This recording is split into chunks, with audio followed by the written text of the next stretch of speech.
Datsuki looking for that damage, finds him on the Diablo. Diablo forced to back out as their health drops low. The Immortal now is at 25% Back down here. Yo on the Greymane, gonna be the first to fall. But is it ETC? No, that's Malthael up there. A triple. The ley line used in the back, catching 3 people on top of that, followed up by the APOC and the lurking on. Catching 2, but this time on is going to be the first one. Wow, did you see that mosh pit? 4-man mosh pit while on a conveyor belt. That was like a regular sushi. There's the lead, catches him in the mud pit.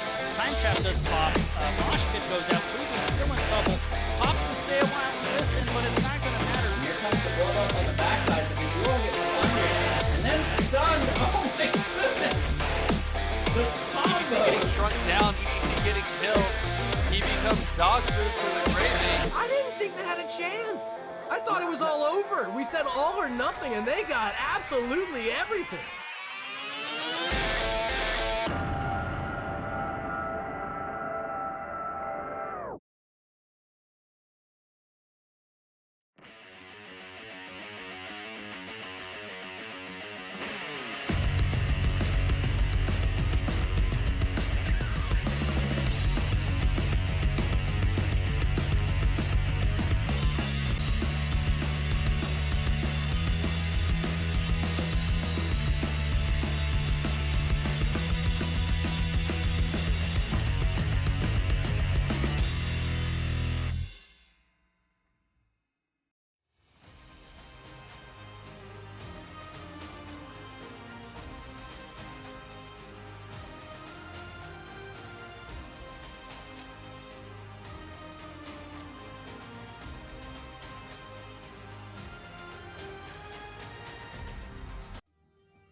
It would help. Hang on.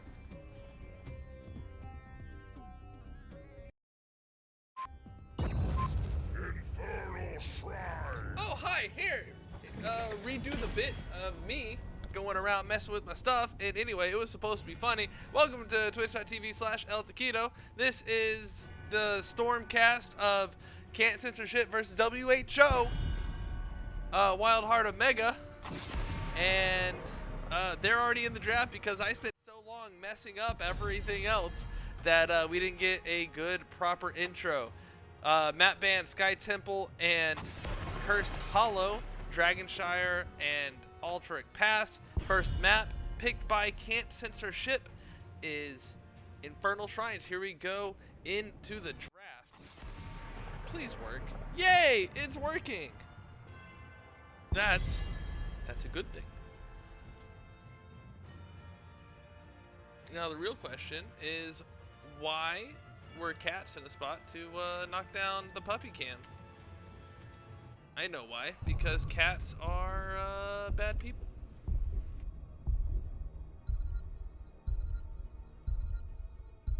So to get you all caught up on the where did my tape go? See, I used to have tape so that I could put my cam up.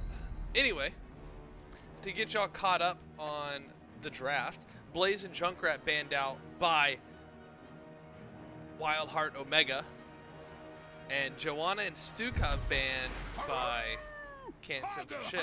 Going to lead in to a Hogger first pick by WildHeart Omega here on Infernal Shrines, the first map. Hogger seems to be a really good hero for this map. Victory for the Forsaken. Balloon Grant us strength. and just able to spin around. Very impressive, very beefy bruiser. Hogger. He's got a little bit of CC and displacement, lots of sustain, lots of damage. But Sylvanas Malfurion gonna be picked up. I'm really excited to see this Malfurion. After the buff from the patch this week, I think he's going to have a lot of good play. Really brought all those level 1s into viability. Shredded Wind also is the coach of one of the fellow Div E East teams that we play against, and so it'll be interesting to see how he's coaching my opponents so that I can try to beat my opponents. Yeah, that's what I'm scouting. And stormed it. Hanzo Rhaegar picked up 4 WildHeart Omega. That's going to go into more of that area control in the shrines. Rhaegar, a very aggressive healer. He did get nerfed in this last patch. Yeah, he needed it. Still very strong though. Really excited to see how they utilize him and how Can't Censor Sh is going to build around this Malfurion. Leoric and Diablo are the bans in the mid-ban phase.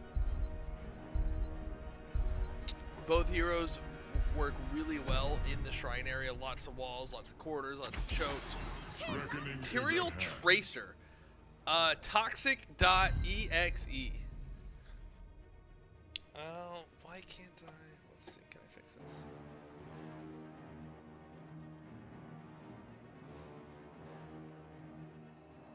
I can't fix that right now. That's good. I can try to fix it. I'll fix it during the loading screen. I'll see if I can fix it during the loading screen. Except I don't have my tape, so never mind. Barry and Zeratul to respond to the Tyrael Tracer. I'm not even... Okay, we're getting a little bit beyond the realm of me trying to figure out how they're going to play these comps. But that's a taunt Varian. Followed up with... Okay. We'll see. I'm excited to see this. I'm not sure where these comps are going now.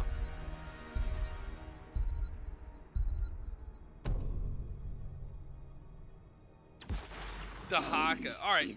I feel like Malfurion's the only mostly reliable source of CC that CCS has. And I'm now seeing that this...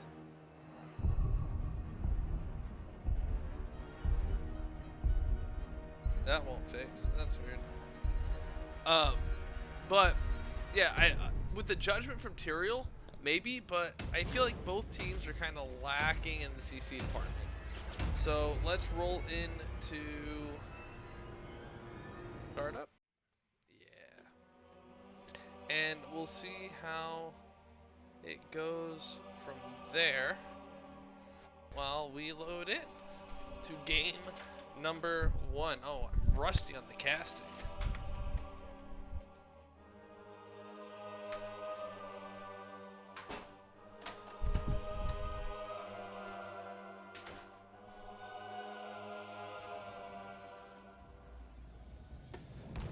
Good news is, Iron on Rhaegar did bring in a boost, so everybody will get 5% increase on their 0 XP from this game. Speaking of which, for WildHeart Omega, Iron on the Rhaegar. Gojira, Gojira, Gojira, Gojira, Gojira, go on the Hogger. Roger on Hanzo. Reb bringing it in on the Zeratul, and Hiva bringing it in on the Colossal Variant. We do have a pause and apparently a quick little bio, so we can finish this introduction. Barrett bringing in, riding in on the Sylvanas, Shredded Wind on the Malfurion. Washmer playing that Tyrael. Death Strikes is the Sylvanas, which means Barrett is the Tracer. My apologies. And Dahaka being played by Mundane Zebra.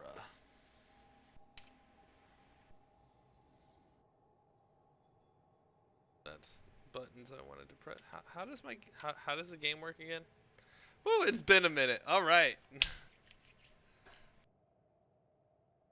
Yeah.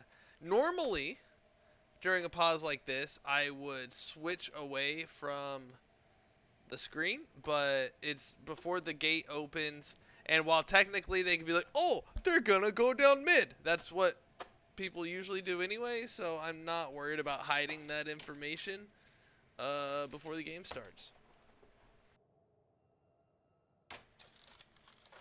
But it does give me a moment to look for tape while talking about Infernal Shrines. Infernal Shrines is a map that is a 3-lane map.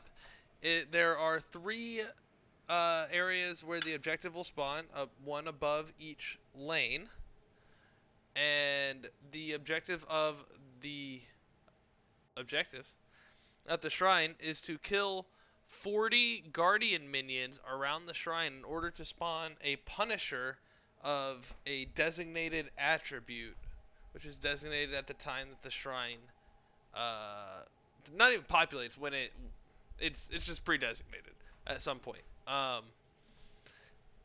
And when you get that Punisher, whichever team gets the Punisher, it's going to march down the lane towards the enemy team, and the Punisher is going to alternate between. The Punisher is going to alternate between targeting structures and targeting heroes. Looks like they are back. And there's a lot of strategy with playing around the Punisher. So, with us being back in the game, let us roll. Level 1 talents are on the screen. I wouldn't call myself an expert on pretty much most of these heroes. And so if you see a talent that you think is interesting or should be talked about, let me know. Otherwise, they'll be on the screen periodically. And then we'll go into our big ol' see everything. So right now, just a little bit of skirmishing. Everybody presses their buttons at the beginning of the game because everybody wants to get some numbers that don't matter for the rest of the game. But maybe someone will step out and there will be an opportunity for a kill. But Varian level 1 is just a wee boy, does not have his heroic ability yet until 4, does not have his big health pool until 4. So could be punished for his positioning. Like he might be right here getting a lot of pressure on from the Tracer and the Tyrael, but staying alive because Varian is great. Got a 4v3 down here in the bottom lane. Varian going for a flank, trying to get the heal off of his Q in that line, but he's going to lose a lot of that health right back by getting rooted, and there is the pulse bomb. Sylvan is getting first blood on the Varian. Rhaegar's going to go down as well. Can't Censor Sh picking up a double kill for first blood, and they immediately go into this siege camp. It's a minute 20. Siege camps have been up for a little bit, but absolutely pressing this advantage, saying, hey, it's level 3, we can't get a lot of structure damage yet, but this siege camp can, so let's take the siege camp, we take theirs off the map, we get the XP, it gets the push, and it gives us a little bit more freedom to do what we need to with the lanes.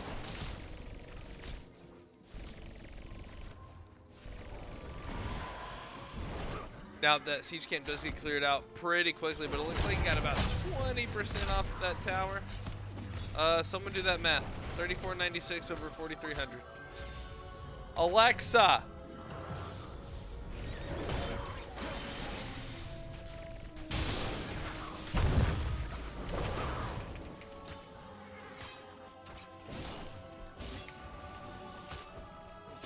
Hey, you know, I'll take it. 19.7 if we're rounding. 19.7% off of that tower. Jazzaline! Oh, I did not mean to click off of that camp. I'm just trying to click off the people. Jazzaline, welcome to the Scorpion match. Big old taunt going out onto the Dahaka, but he's going to stay alive long enough and be able to burrow away. Use those essences to stay alive. No kill, but WildHeart now going for a pause. That's the wrong button. And I'm in. We'll do the Deckard Kane rap a little bit later on.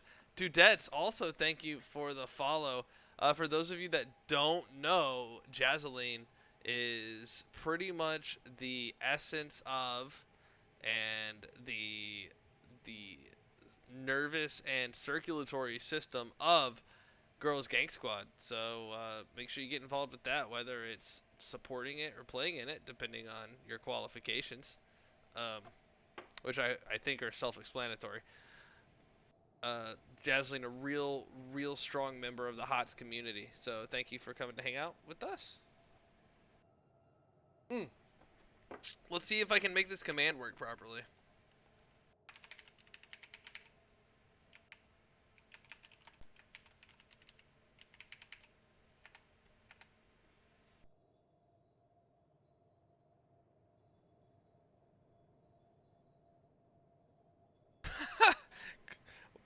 So the pause was for lag, and the response was close the window, you're letting the Wi-Fi out.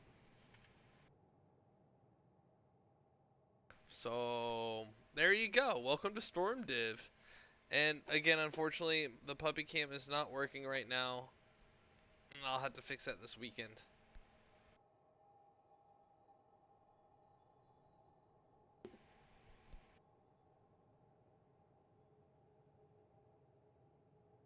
Oh, I can't, man, I was full of my own lead and lag jokes. I don't want to cut away because it could be fixed at any moment. However, alright, so let's look at what's going on here. Hogger down in the bot lane looks like he's trying to clear up the lane.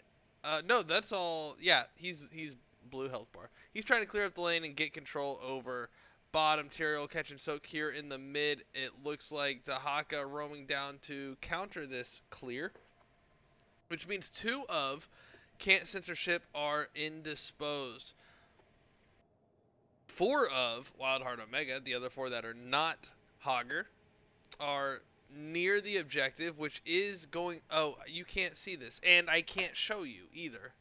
Ugh. Oh, which kind of defeats the purpose of me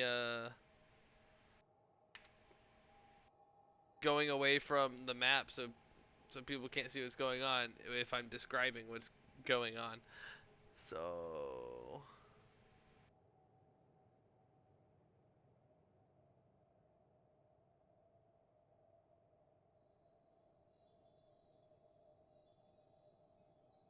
yeah. Alright, we are... We are back. Okay, so 4 members of WildHeart Omega, mid to top right now. And 3 members of Can't Censor Sh picking up this siege camp. Now the shrine is active. It is that frozen shrine.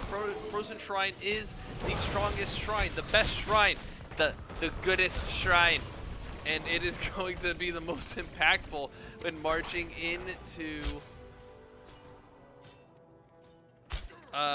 down the lane. It's going to be able to root enemies. It's going to disable structures. The overall Frozen Punisher is just a nuisance. Zeratul now in the bot lane though, trying to get some XP. Both teams are level 7. That is what they want out of these talents, or for these engagements. But Dahaka's bot. Zeratul needs to get up there though, because Dahaka can rotate up at a moment's notice with that Rush Stalker. Hogger spinning around the shrine, kind of like what we talked about. That is where his strengths come into play. Look for both of these fellas in the off lane to, I guess, sit around and do nothing while their allies are going at it here around this frozen shrine. But yeah, relatively handily goes over to Can't Censor Sh. They're gonna pick up, should pick up at least the wall, especially with having the Sylvanas. The Sylvanas Black Arrow disable on the structures in conjunction with the Frozen Punisher. Really strong with all the Punishers, but Frozen Punisher, she Black Arrows after the Frozen Punisher disabled, works out really well. And the structure disable allows Can't Censor Sh, just like they did there, to move in behind the fort with the fort disabled and get aggressive onto the heroes. So Rhaegar and Varian are both going to go down there. Varian trying to get a taunt out onto, I think it was the Malfurion. It might have been the Tracer, because that's a really big counter to Tracer. Zeratul popping up, going to cleave the crap out of Sylvanas. Sylvanas is going to go down. No, baby, I'm not talking about you. It's okay. And get the kill.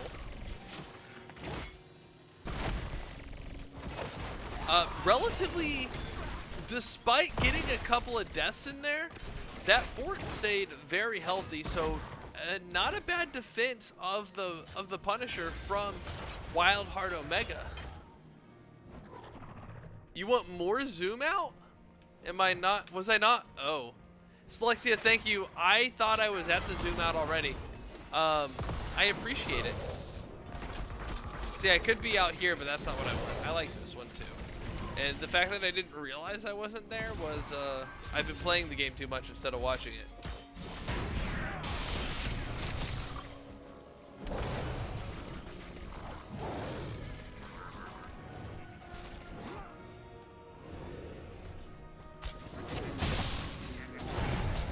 Oh, but yes, talking about Sylvanas in the game so much, my dog came over because she's a good girl and responds to her name. So, it happens.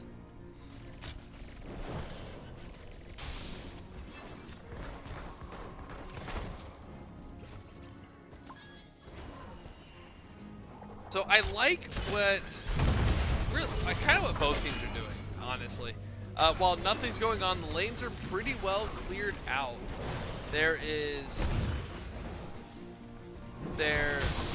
WildHeart Omega is just kind of trying to wait and catch Can't Censor Sh on rotations. And Can't Censor Sh is making decently aggressive rotations, going through the mid area, trying to look to see if they can find WildHeart Omega out of position, but going back and forth, making sure they're getting their clear and staying, while only a little bit ahead on Soak, trying to stay ahead on Soak, keeping the lane pressured in their favor, so that when, like this shrine coming up, they can go get their camp and there's pressure on WildHeart Omega. So while it's only 3 minions, these minions are going to start getting structure damage. There was a kill up here.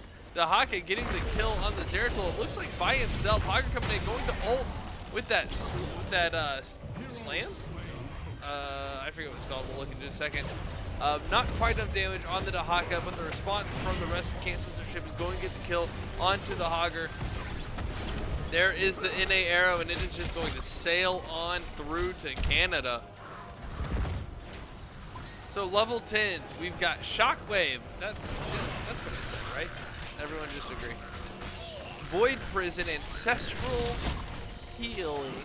Yeah, I was like, wait, it's called Healing. Ancestral Healing. Shield Wall, NA arrow for WildHeart Omega with, that looks to be Isolation, Sanctification, a Pulse Bomb upgrade, Wailing Arrow, and Twilight Dream for Can't Censor Sh. There's a taunt out onto the Tyrael. He's going to go ahead and pop that Sanctification, but Hanzo's going to go down thanks to the save by the Tyrael. Going to keep the team alive, going to prevent damage. Varian's going to follow. Rhaegar as well. Lots and lots of chase down into the fort. Sorry, I kind of missed that Rhaegar kill. And the Punisher goes over again to Can't Censor Sh. 9 kills to 1. 14 to 13 on levels. And this is the second Punisher in a row that they've picked up.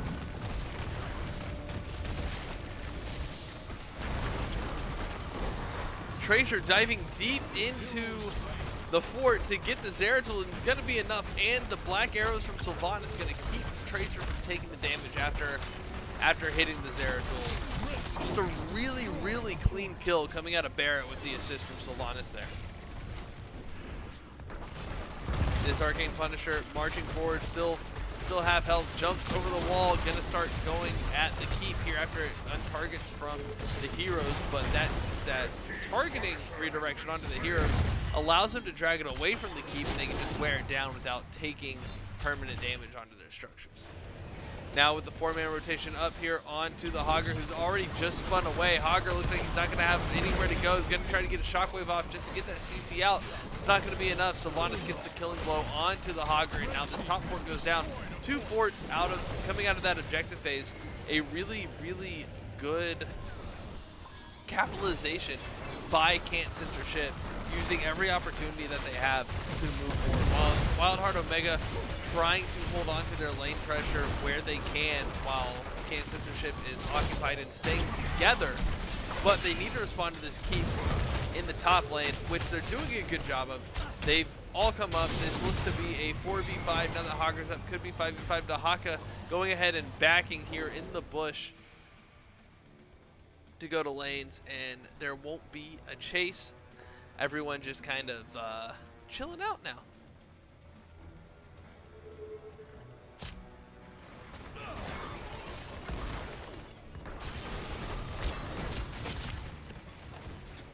WildHeart Omega is now down 2 levels. They don't have their level 16 talent. Here is a quick look at the talents. Can't Censor Sh picking up the siege camp here in the bot lane, getting scouted by the Hanzo. Because they got the camp. Now, oh, that is a really good barrier. Holy Ground on the sword from Tyrael disallowed Eva from being able to walk around and through that gate. The Wailing Arrow comes out. That's going to be 2 silences and a sleep onto the Rhaegar. More silence onto Rhaegar. I'm not sure what else silence in there. Must have been the isolation. The NA arrow comes through to get that AoE stun. Shredded Wind looking low, goes down to the Zeratul. Tracer at half health, Zeratul at less than that, but gonna heal up. Varian also looking real low. Varian's gonna go down. Hoggers rolls on through, gets the shockwave off. Sylvanas is gonna die outside of that sanctification. Feels bad, man. Sag in the chat. Rhaegar walking away, 500 health. Now he's woof woof woof woof woof woof form. Coming back in, jumps onto the minions because they are not going to chase kills while they're trying to just get caught up. They went WildHeart Omega going 2 for 1 on that exchange. Now looking to capitalize where they can, stealing the CCS siege camp and trying to get some pressure into these lanes. 25 seconds before Sylvanas is up.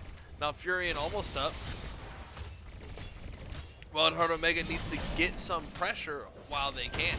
Easy clear on those siege camps by Tracer and Tyrael. Well, the Tyrael 75% health, 50%, about half mana. Not where he wants to be coming into this shrine. It is a Molten Punisher that'll come out of this shrine. But it looks like instead Can't Censor Sh is going for an aggressive play at this keep. So now I think Hogger's going to stay and finish the shrine. The rest of WildHeart Omega is going to come back and defend the keep. If they can defend the keep, look for an NA arrow to come flying out.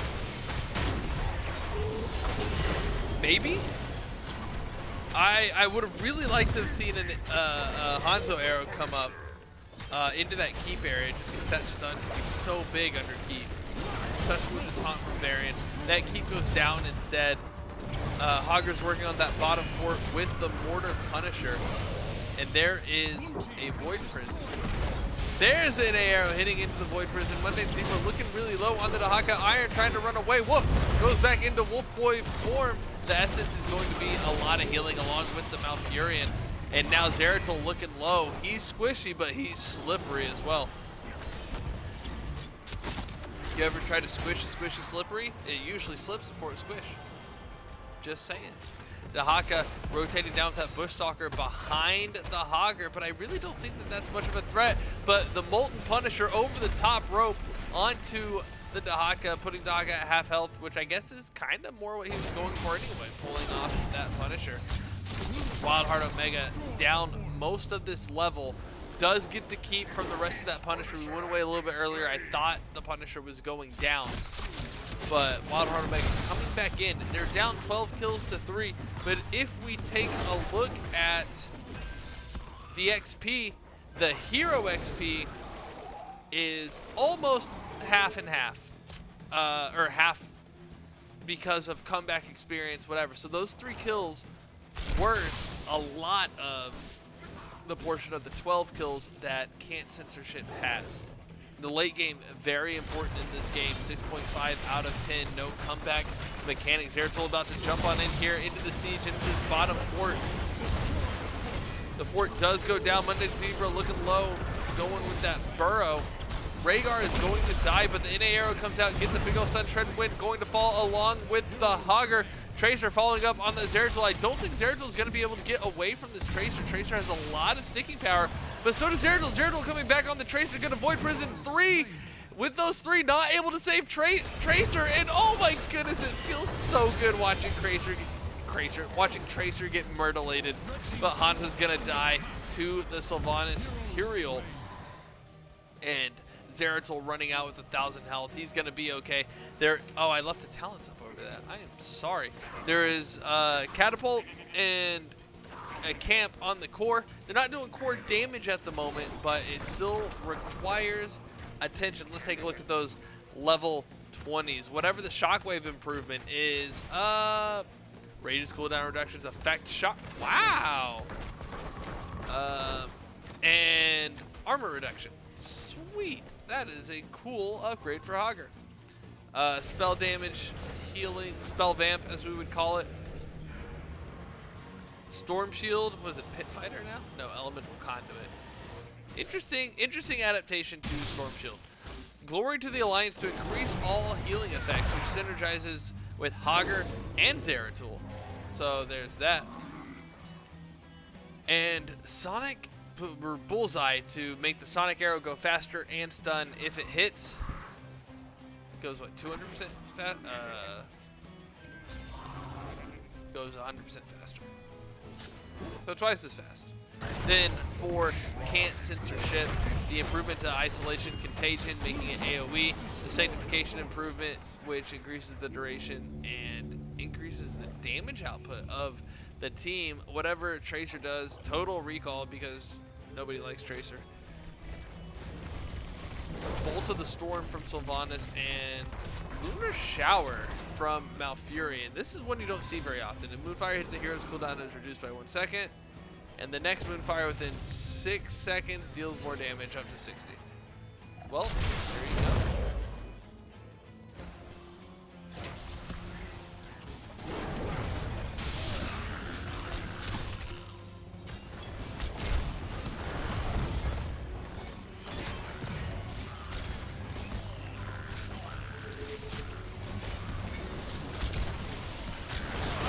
So just kind of passive going through this objective. I heard the taunt go out.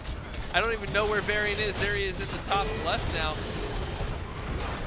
The NA arrow goes through and it's going to get 3 points and the field goals through everybody. But Shockwave and the staggering blow going to move around the Sylvanas setup that she's going to die. The Hog Wild going through another stagger blow into Tyrael. He's going to hit the wall and die from that extra damage. Zeratul jumping onto the Dahag. Dahag goes down. Hanzo finally getting taken down by the Tracer. Tracer trying to walk away. She's got that healing negation, but that doesn't really affect her mobility. She's probably going to jump away here. Following up on the Zeratul. Zeratul's going to blink. There is a lot of sudden CC onto the Tracer, and Tracer gets absolutely deleted. But there's a camp on the core with 2 catapults, and WildHeart Omega probably needs to do something about it, but maybe not. They do get this objective with 4 heroes down, and the objective post level 20. WildHeart Omega should be able to win here, but by the time the Punisher gets up to the keep, everyone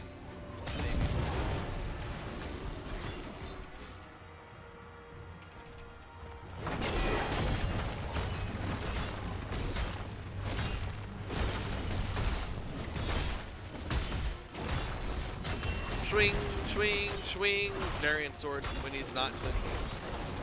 Punisher goes for the long jump, trying to focus onto Malfurion. Punisher at almost half health. This keep looks like it is about to fall. This is going to be the second keep for WildHeart Omega, maintaining that advantage overall, balancing out the top lane, holding on to that top lane advantage. The Punisher redirecting down to the bottom keep. Good Punisher, instead of going for the core with the shield, goes for damage that will stick. While the rest of WildHeart Omega tries to get down this middle fort, not quite going to be enough, so they're still going to be at a disadvantage in the middle lane, but pretty big advantage in bot lane.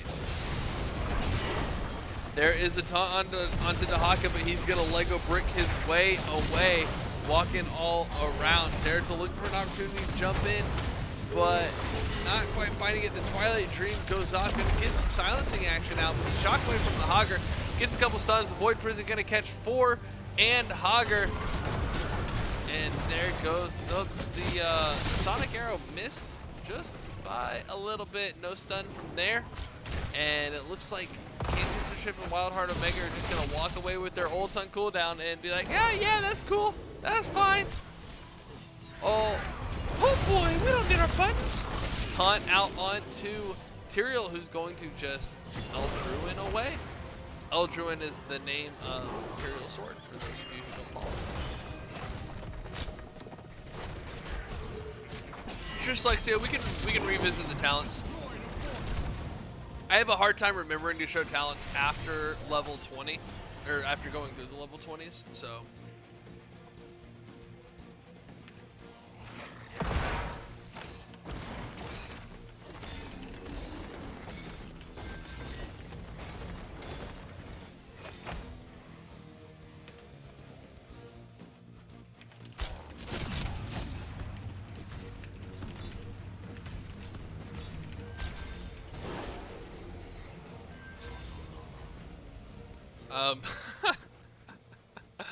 Anyway. So, camp's picked up. The red team's core is under attack. There's Bruiser Can't to relieve some pressure out of the top lane. Tracer doing some damage control down there in the bottom lane, protecting from the oncoming catapults and now the oncoming camp. That bottom lane's still going to need a little bit more attention because that keeps down, but the keep is up for WildHeart Omega. Tyrael trying to scout out from that bush. Variant doing the same, but like the same but opposite bush. OMG. Joe with the big old charge onto Dahaka. Dahaka's going to drag that catapult, not the Variant, and just walk away. Not going to be a taunt onto the Dahaka because there was no follow-up. I don't like the lack of immediate follow-up onto the taunt. I don't know. I don't know. Alright, let's bring talents back up for this next fight. Hogger is zipping around on the objective. This is why they drafted Hogger here. Zeratul cleaving and dreaming his way through the health bars of the red team, but Roger looking really low. The Ancestral, oh my goodness, the Ancestral heal went off just in time as Hanzo jumps over the wall, but Zeratul's gonna go down. Tracer still staying on that Hanzo, going through that health bar twice. Rhaegar's gonna fall. Can't Censor Sh picking up 3 kills, and they said, screw this objective, we gon' win. We gon' win. Hogger trying to finish up the objective to get it marching and then go defend, hoping this will just win through bot lane while he defends. But an 80% core, the Sanctification is already out. There is all of the damage out onto the Varian. Varian gets deleted. There goes the Hogger. Here he goes trying to make it happen. He's gonna get the kill on the Sylvanas. The core is at 40%. The Punisher's not even into the enemy base. Hogger at 300. Hogger is dead. That is a wipe, and that's gonna be Can't Censor Sh picking up the game number 1 over WildHeart Omega in very dramatic fashion. And the Crushinator coming in with the raid. You are my friend, and I love you. Crushinator, thank you for the raid. Alright, quick look at the stat page. A lot of damage out of Tracer, good chunk of damage out of Hanzo. Zeratul with basically the same amount of damage as the Hanzo. Sylvanas behind the both of them. Lots more healing out of Malfurion. Lots of consistent paced out healing, I think, to negate, because as long as CCS survived the burst of WildHeart, the Malfurion healing is just so massive.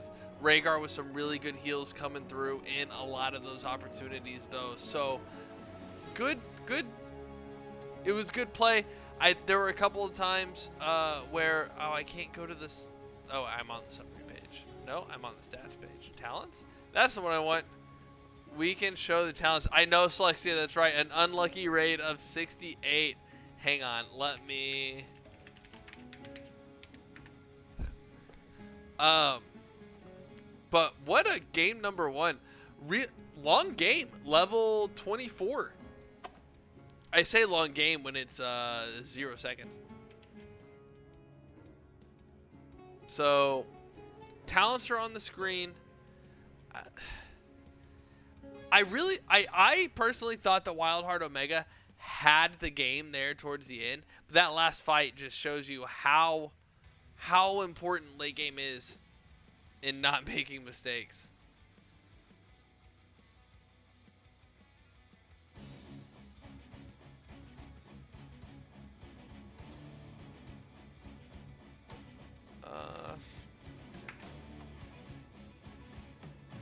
So, Crushinator and everybody that came with Crushinator, hi, welcome to twitch.tv/LTK. We've got a Storm Div game going on.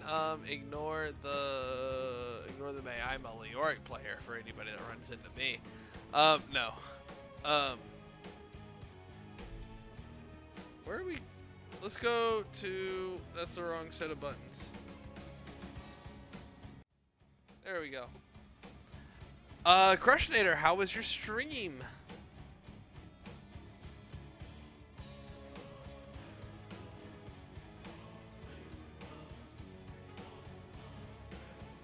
And while you respond, I will be right back while we find out where we're going next.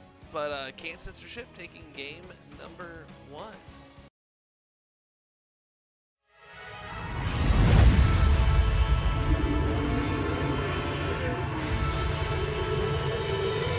You really want to see what I can do?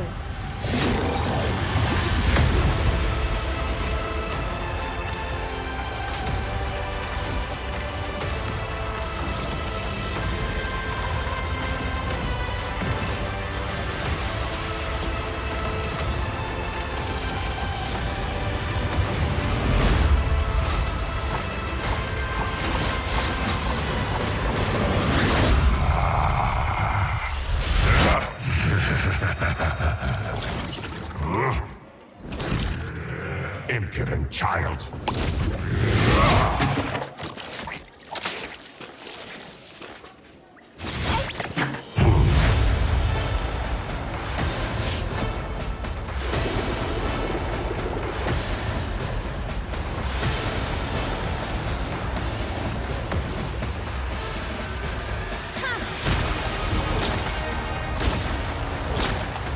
Someone should probably stop us. I'm Kevin from the Heroes Dev Team, and I'm here to announce your game.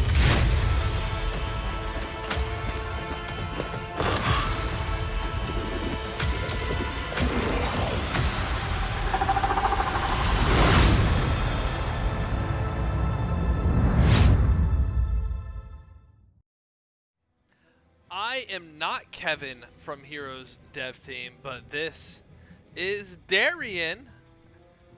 Normally he would be over there, but again, the camera's busted right now. But yeah, one of my favorite co-casters, Darian Mo Snacks, named after Darian Mograine. This one is of course the high pup of the Ebon Paw. Oh, look at that yawn. Oh, Darian, that was perfect. Oh, that was so cool. Oh my goodness.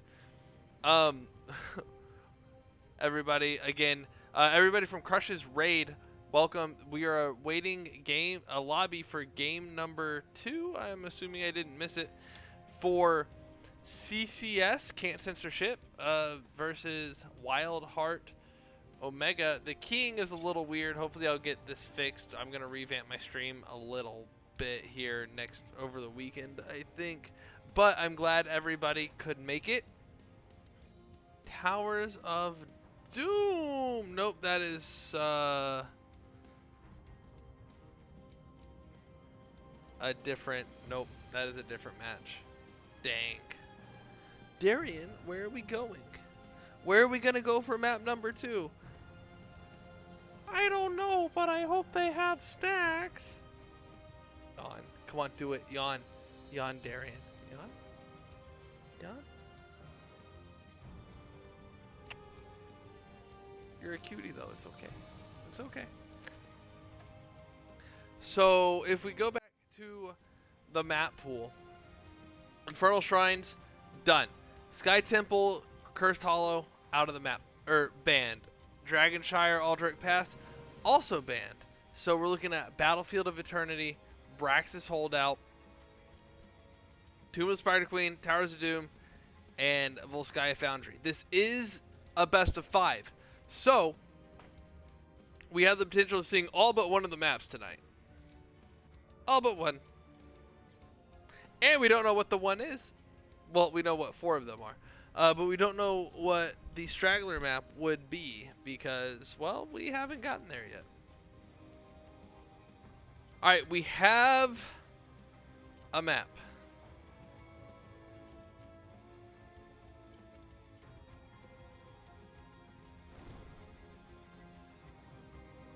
WildHeart Omega, it appears, chose first pick, which means that Can't Censor Sh would have picked the map. Look at this. Look at this fluffy butt. It's a fluffy butt. Look at this fluffy butt. Yeah. Yeah. Your kitty cat brother broke your puppy cam, so you can't lay in the bed and still be seen. But what we can do... Did Mommy take all of... Mommy took all of your snacks into her office, didn't she? Oh, you know what? I do have some chimkins. Let me, Oh, you want that? Okay.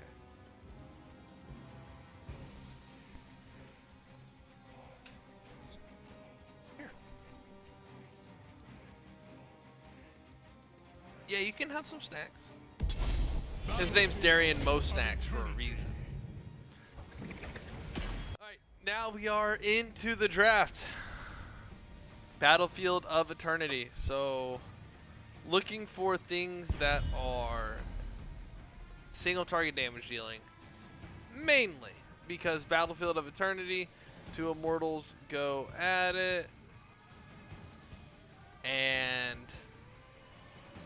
enemy, or both teams try to kill the enemy Immortal, get the Immortal to walk down their lane, push into the bad guy team, and then you take the bad guy team structures, and then you kill the bad guy team core. Pretty much the point of all of the games.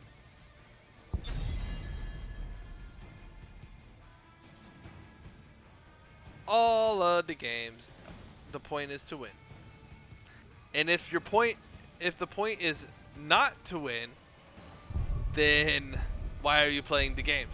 For fun! That's what losers say. I also play games for fun. There is not a flaw to this logic, just put it all together. The people demand Artanis from the Crushinator. Well, the Junkrat is banned and the Blaze is banned. I expect to see a Stukov and a Joanna banned. So, if that's the case, we'll probably see an Artanis. I also don't respond to ultimatums, so the demand of Artanis may not be followed through on.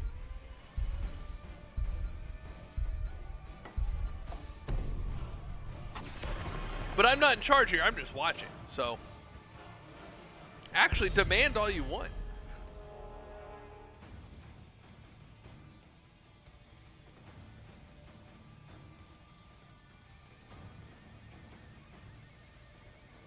Lucio.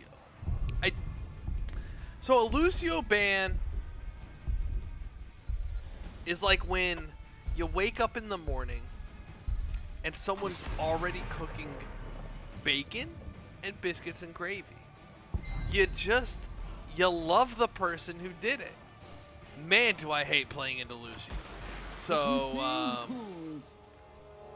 I support the Lucio ban. Hiva picking up that Joe. Joe's such a strong hero in the meta right now. Varian and Tracer going ahead and getting picked up, and that Varian, the counter to the Tracer, getting picked up with the Tracer. Really, really good drafting strategy there. At least for that particular part. Crush. There is an opportunity for someone to get Artanis here, but no, it's going to be Greymane and Stukov. Stukov, a very strong hero right now too. Greymane, Stukov getting picked up. There are now more bans. We might lose the Artanis. There's still lots of opportunity for Artanis to get picked. We're halfway through the draft, and no Artemis. For a dude.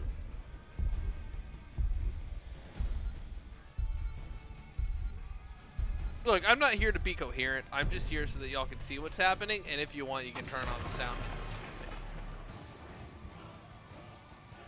They call me Demandy Randy. Maev ban.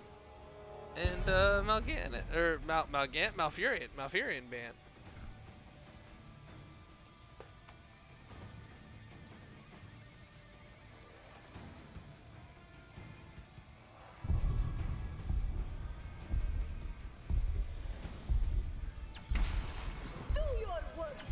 Urel?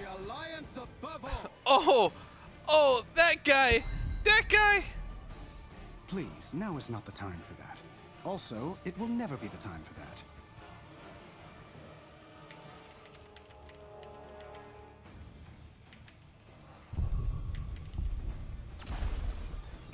A paladin, a medic, a DJ, the Archangel of Hope, and a priest walk into a bar. The bartender stops them and says, "Hey, no support groups!"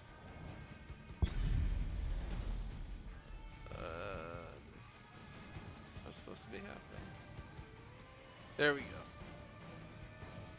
I forgot I had that over there.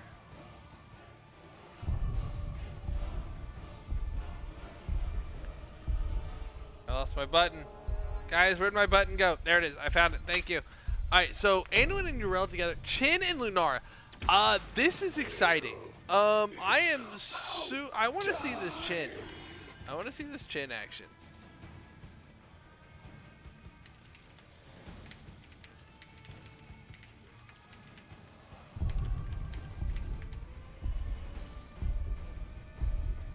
So, Tychus is going to finish out the draft. Joe and Chin, really big health pools. Tychus makes sense here. I feel like Tychus Tracer isn't a whole lot of race for the Immortal, but I don't know. Varian and Joe, not Varian and Joe, Varian, Urel, Anduin, that's going to be, I think, more of a defensive front, whereas the Stukov, Joe, Chin's aggressive, Greymane's obviously aggressive, Lunara, well, I mean, Piece of cake. That's not the right button. That's the right button. That's kind of what I feel like we should expect. Is a very aggressive playstyle coming out of WildHeart Omega, and more of a passive, wait for it to happen kind of a playstyle out of Can't Censor Sh. But while we're, 10 seconds away from the gates opening, Iron on Stukov, Whisper on Jermaine, Reb on Hiva on the Joanna, and that leaves Gohira? I need someone to clarify that for me. Is it Gohira? Can I get the phonetic pronunciation of the Chin player, please? For WildHeart Omega over here on Can't Censor Sh. Barrett on the Tracer. Whoa! What's with you?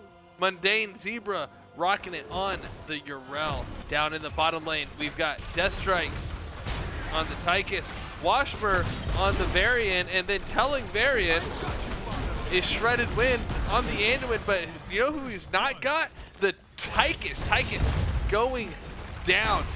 Dyslexia, thank you for the reminder. I really appreciate it. Not even joking. It's been a long day.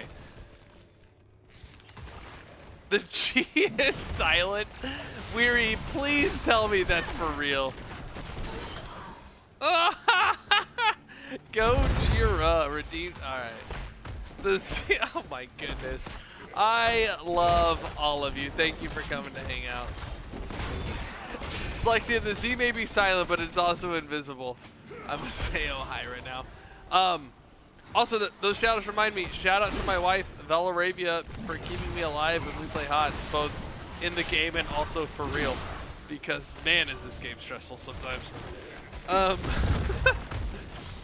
Big pressure already from WildHeart Omega in this 4v3 onto the lane. Joe looking a little bit low, but she's going to be fine. 2v1 in the top lane against the Chin. Tracer, Urel going for that siege camp. I'd like this. Oh, that siege camp. Bottom siege camp was already picked up. I was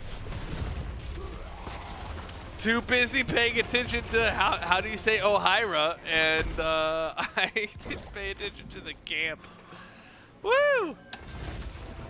Although let's be real. Put a 1 in chat if you're here to watch the game, and put a 2 in chat if you're here because you're here for me to cast the game.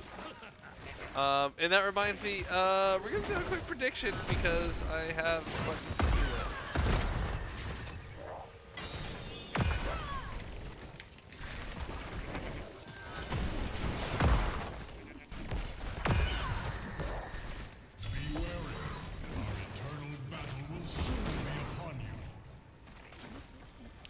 To be fair, I may have gone through my whiskey a little bit fast. Help. Main problem is I'm out of whiskey. Big taunt onto the Grey Mane, but the Stukov silence underneath is going to take care of a lot of that, but Grey Mane still ends up dying in the process. He was low out of the taunt. So that is going to be the kill. Weary Day, thank you. I appreciate the honesty of none of the above. All of the above? I must find another way. Halftime on the Immortal. Jeez, we're only in game 2. Halftime on the Immortal. They're changing positions. Big engage into the blue side of the field. CCS moving in aggressively with their very what feels like a defensive comp.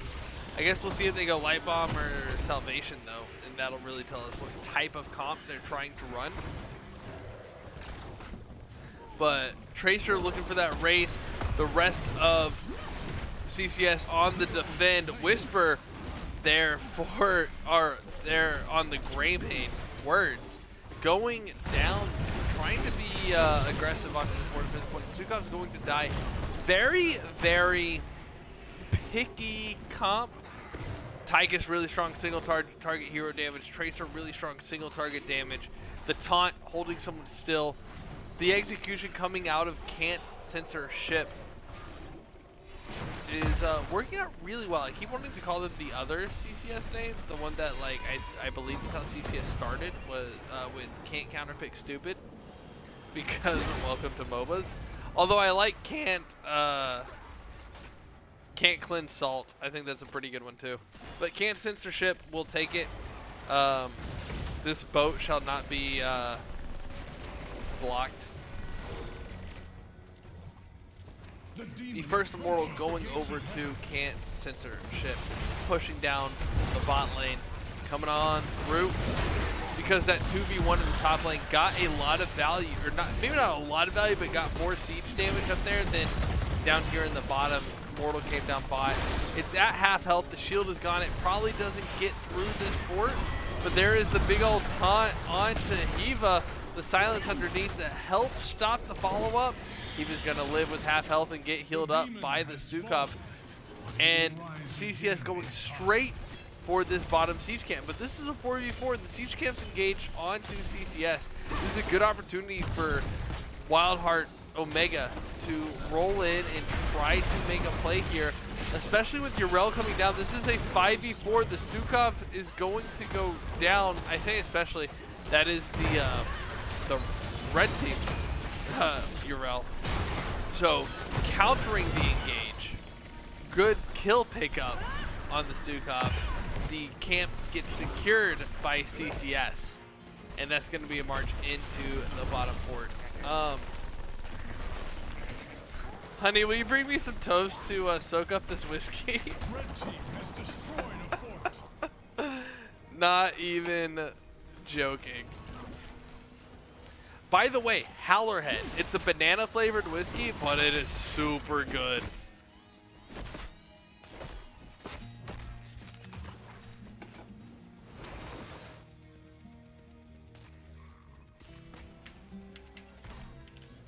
We immortals shall return before long, heroes. So less than 30 seconds away from the next immortal phase. Bruiser Camp getting picked up for WildHeart Omega. Good timing here. It looks like it's gonna walk out kind of in front of the wave, so that's not ideal. But it looks like with how low the red minions are there, that the wave is gonna catch up. So the shaman should be safe. I think that's how we say it. No, it's shaman should be safe. I got that much down. But with the wave getting out in front of the shaman, that's gonna give that camp a little bit more longevity, especially into the catapult, and that camp maybe even get some fort damage. CCS needs to look out for the fort, needs to look out for that pressure from that camp, but they've got really good single target damage again, like we talked about. I didn't think the Tychus was going to be super strong into the immortal, but Urel responding to the chin, trying to push down the that fort.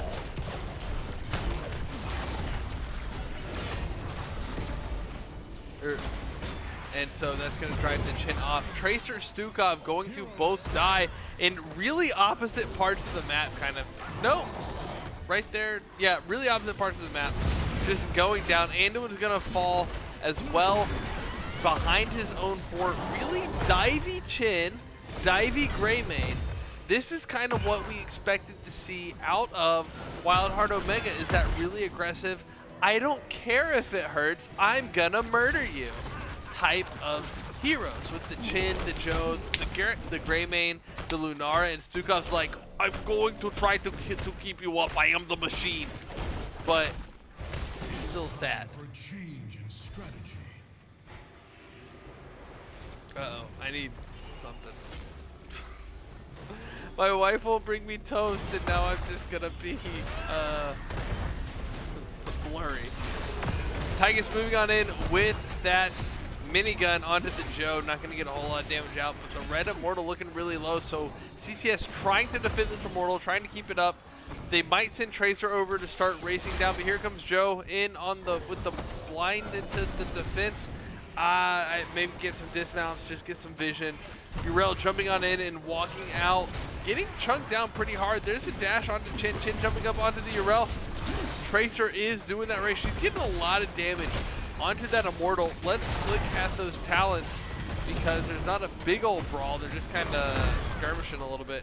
The level 10s picked up for both teams here before they reach level 11. Leaping strikes, massive shove, blessed shield, go for the throat, and Dancing in September for WildHeart Omega. There's a big old silence. There's the condemned light bomb comes out along with the pulse bomb from the Tracer, but nobody's gonna die. Greymane on Whisper, barely staying alive, 100-something health.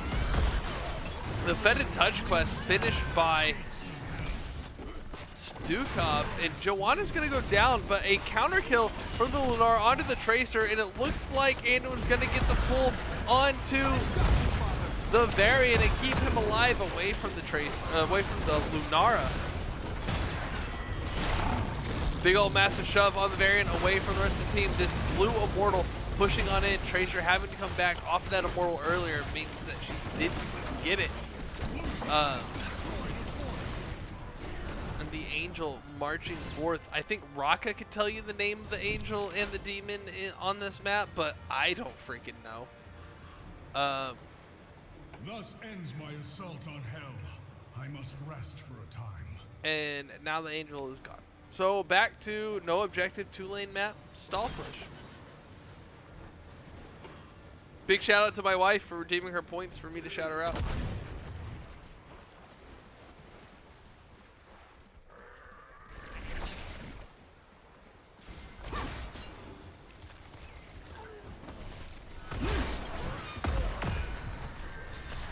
Red team picking up the camp. Blue team just kind of farting around.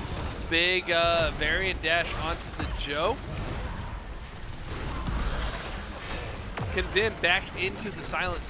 I like that Stukov is going with the not silence build.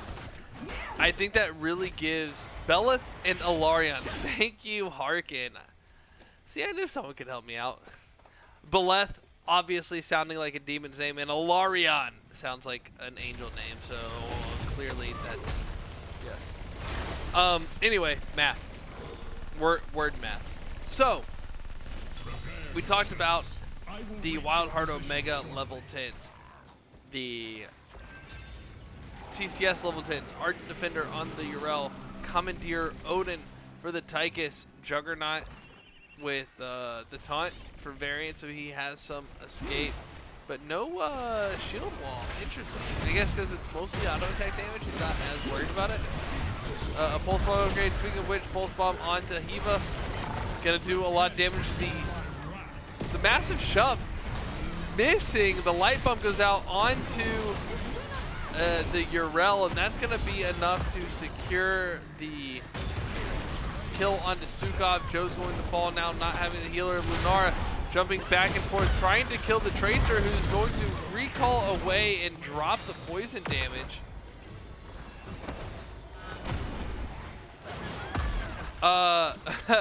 Jazzaline, he is playing from the LAN, but I don't know if he's at the LAN or if he's at his room. That hasn't been confirmed. The Immortals are up again, respawning. WildHeart Omega coming in. Can't Censor Sh pushing out through halftime, so that's coming on. So that's going really well for Can't Censor Sh to finish those level 10s. Light bomb, which we saw from the Anduin. So that's what's going on there. Yeah. Big push into this Immortal. There's the Blessed Shield, gonna grab 2, but can't pull 2. Anduin saving the Tracer. Looks like Varian might be going down, but no. Light bomb out on the Varian. There's Pulse bomb onto the Greymane. He's gonna be able to get away. Tracer following up. Here comes the jump from the Yrel, moving on in, but there's a stun from the Yrel with the Divine, with the hammer, whatever it's called. Her W, what's her hammer called? Righteous Hammer to get the kill onto Joe. And that's going to be a big old fight for 1 kill there at the top. But that was a really big disrupt on the follow onto CCS. WildHeart Omega having to back off there, or all looking really low. And Chin staggering out so much health, and it's not going to be enough. Tychus able to get the finish. Chin going down as well.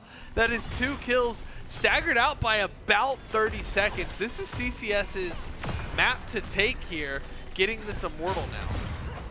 If they don't get a keep out of this Immortal, I will be surprised.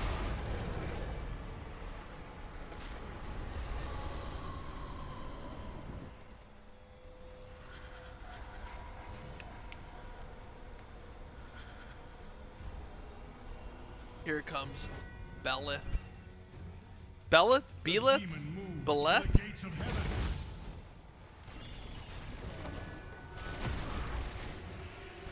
Red Demon walking on Yrel, jumping forward, saying, I'll take the tower shots. Ammo's not a thing anymore. Range Belith with a full shield, dealing that damage. There goes the AoE, not going to hit, though. Greymane Lunar is trying to chunk down that shield to bring the demon into melee range. Joe walking on up, trying to be a distraction as well. Joe going with that shield flare build with punish at core. Subdue, I should say. Lunara getting caught out of position is going to fall to the Tracer. Yrel also dying in that process though, but Chin is going to go down, so this is still more of a benefit for CCS here. Going up 2-1, they're up 2 levels. They've got the Immortal on the core now. Immortal won't get through much without the help of the rest of the team. WildHeart Omega trying to stay alive before they can drive off this pressure. Varian looking low. Greymane just whispering in his ear his death. Tracer trying to get that pulse bomb out. It's going to hit 2. It's not going to be enough damage. Anduin trying to get the finish on the Joe, but grown-up Anduin, also known as Joanna, is going to stay alive, get that heal from, or I guess it's Iron Skin, also the heal off of that shield glare, working out pretty okay. And that's going to be enough to keep them up, and that's going to keep the core at 85%. Now, but remember, last game, core got down to 85, 83, I think it was 83% in an early push like that, and that ended up being enough to allow CCS to push into the core. Great Blessed Shield onto the Anduin and the Tychus. Big engage. This is a 5v3 because Joe comes to the rescue. Shredded Wind going to walk out with a full-on yellow health bar. Is he going to survive the Lunara poison? And it looks like he does. I saw as low as 84 health, I believe. Definitely saw 100. The Ian Center.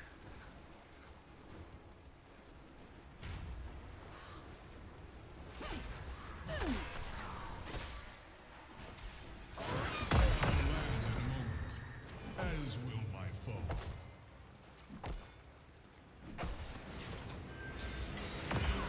So Mortals about to respawn. Camp's getting picked up. Bottom camp by CCS. The allied, their own bruiser camp getting picked up by WildHeart Omega. Those are going to clash. CCS is going to get their bruiser camp as well. That's going to march up the top lane. So camp advantage looking to be in CCS's favor, and they've won. They won that last Immortal. They've been winning the fights. Overall, I feel like they've kind of had more control over this game despite the first couple of Immortals going over to WildHeart Omega. It is halftime. WildHeart Omega ahead on the Immortal damage by almost all of it. However, the Immortals go to their defensive positions, and I think this is where CCS ends up having the advantage.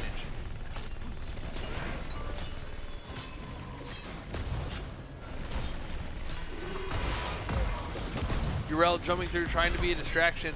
Yeah, WildHeart Omega doesn't want to go too far out, and because what they've been able to do is kind of play towards their side and back up away from the charge, jump, taunt, etc. But here they've got to get aggressive. Chink coming on in. This is now a 5v5, but a half health Stukov, now a third. Gonna fall to the Tracer more than likely. Tries to silence himself to keep himself up, but Stukov's gonna go down. Lunar leaping strike on the Anduin, gonna get the kill there. There's the trade on the healers. But the blue Immortal is a little bit lower. Greywind's gonna go down as well to the Tracer. Tracer's finally gonna fall 2 for 2. Tyka's looking really low. I think Lunar is gonna start having the advantage here. Lunar trying to get away from the variant, though. Urel coming around the backside to the Immortal, gonna try to get some extra damage. Joe getting knocked back by Mundane Zebra, who's trying to get damage out onto that Immortal. Lunara trying to get away from Varian now, was going for the kill. It's not going to work.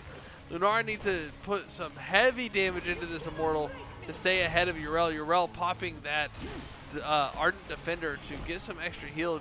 Joe doing a good job of not giving it to her.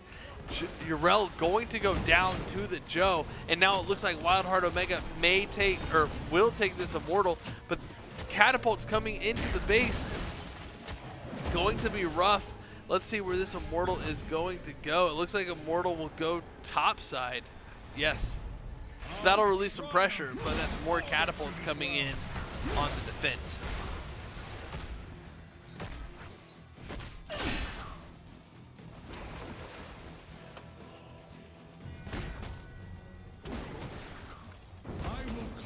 This land from your corruption, Hellspawn.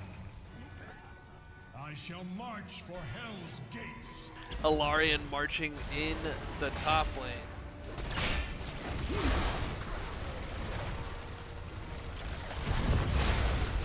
Commandeer Odin coming out from the Tychus. Shield is down, half health on the Angel now. It could be enough damage to get through the keep, though. No, it looks like WildHeart Omega is just backing off, and the keep is going to get down to 20% health. Variant going to charge on in and get blocked by a bunch of slows. Tracer trying to jump in. Light bomb on the Tracer. That's going to get a stun on the Joe, not anybody else. A big ol' 5v5 here. Lunara jumping back and forth, putting damage out all over the place onto the Animate Tracer with the recall, going to back up. That's going to be a big, small silent circle from the Stukov. That's going to be enough to cause Tracer to perish into the gray screen, and Varian is going to join that same realm. And this should be WildHeart Omega's opportunity to win.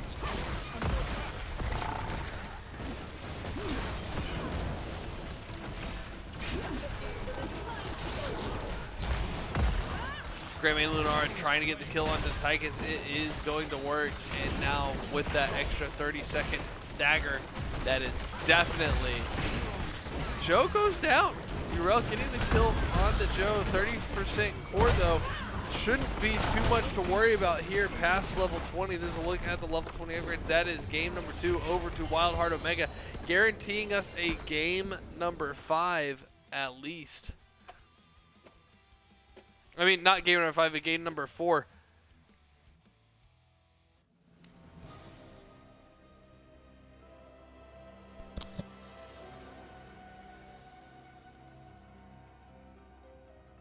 Here is your stat page.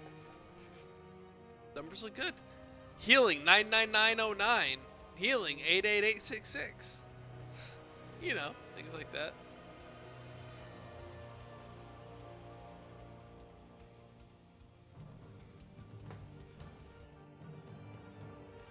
Alright, there's stats. Here is a look at talents.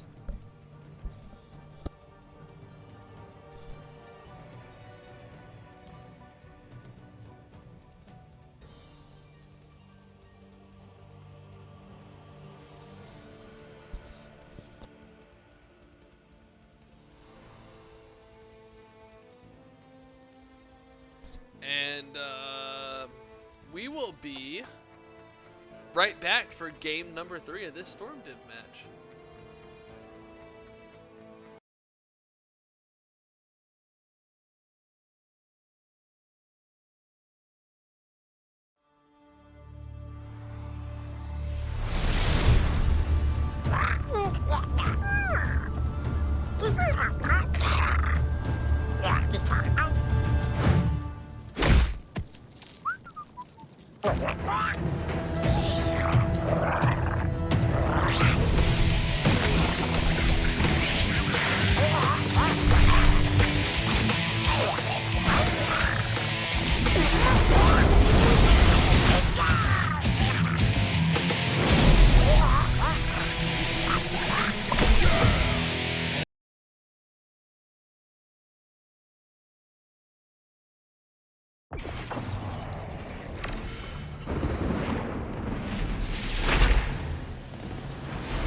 Terra Marines are the toughest frag magnets in the galaxy.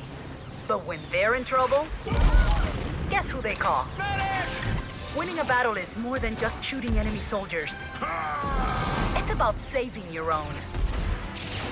I protect every member of my squad with my life.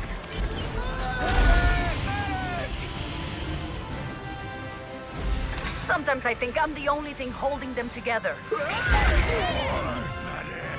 Who am I? I'm Lieutenant Morales. I'm your medic. I'm gonna need a lot of bandages.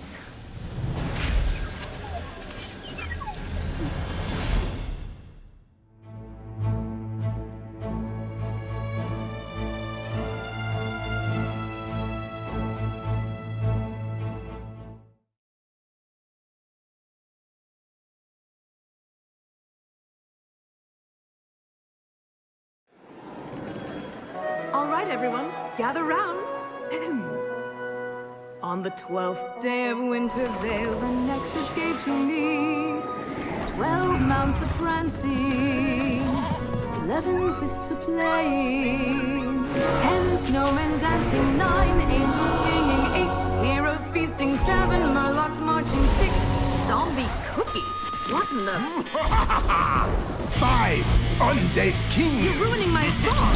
4 chocolate frogs. Stop. 3 sweet spiders. 2 gummy goons and a punch. Hey. And I'll end your killing spree. And a happy winter to thee. I think that went pretty well.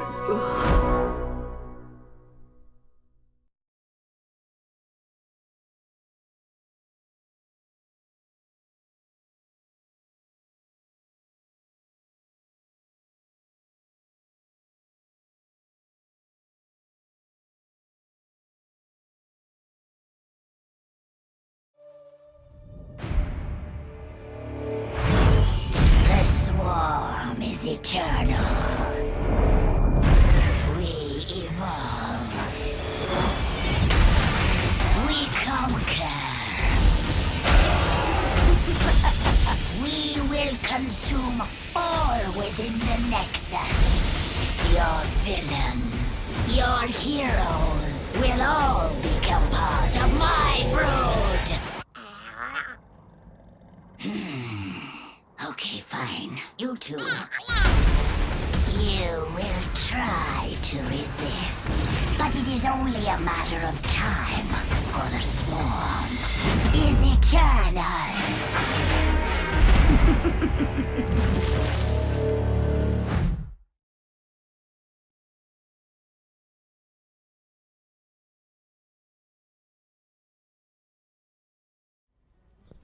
Alright, so we have our next map. We are going to Tomb of the Spider Queen.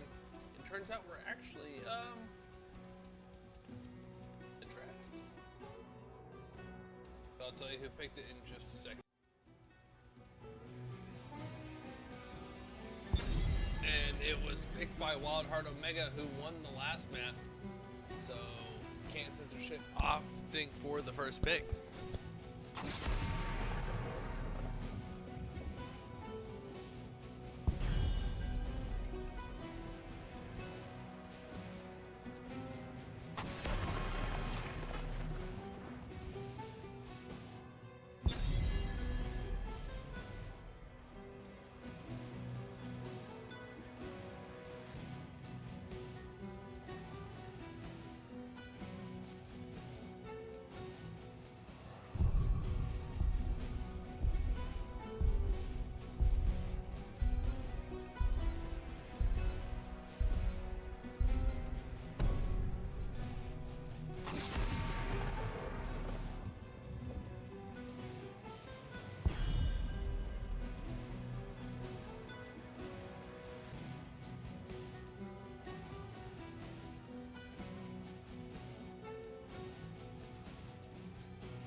It's a perfect day for some mayhem.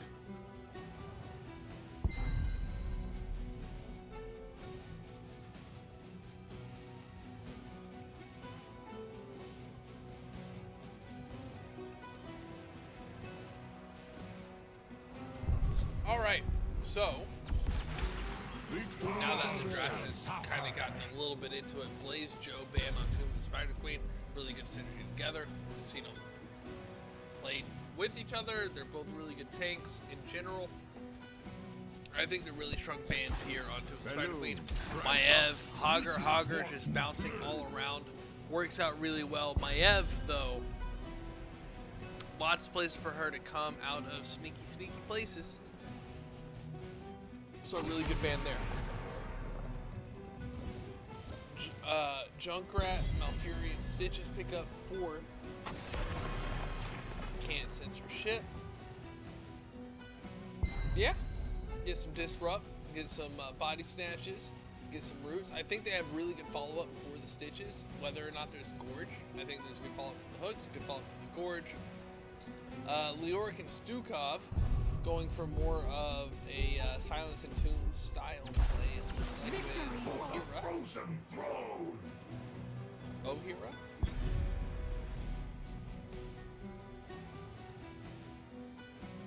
And I like the Sylvanas and Ubrek, a very pushy style of a comp with Sylvanas and Ubrek. They can just go to an area and be like, we're gonna start pushing now. And it usually works out pretty okay.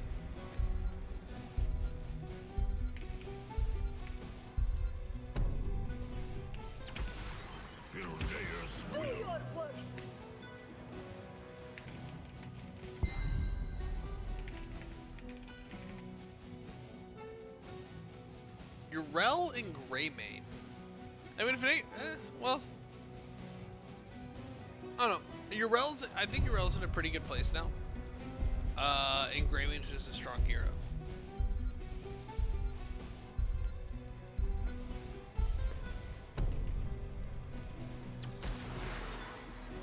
Unbridled energy. Kerrigan, that is a pick.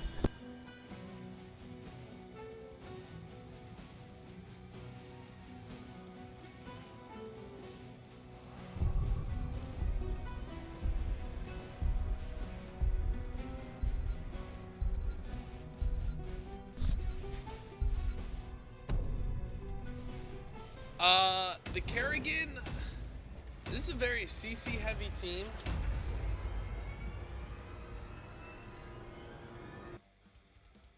I like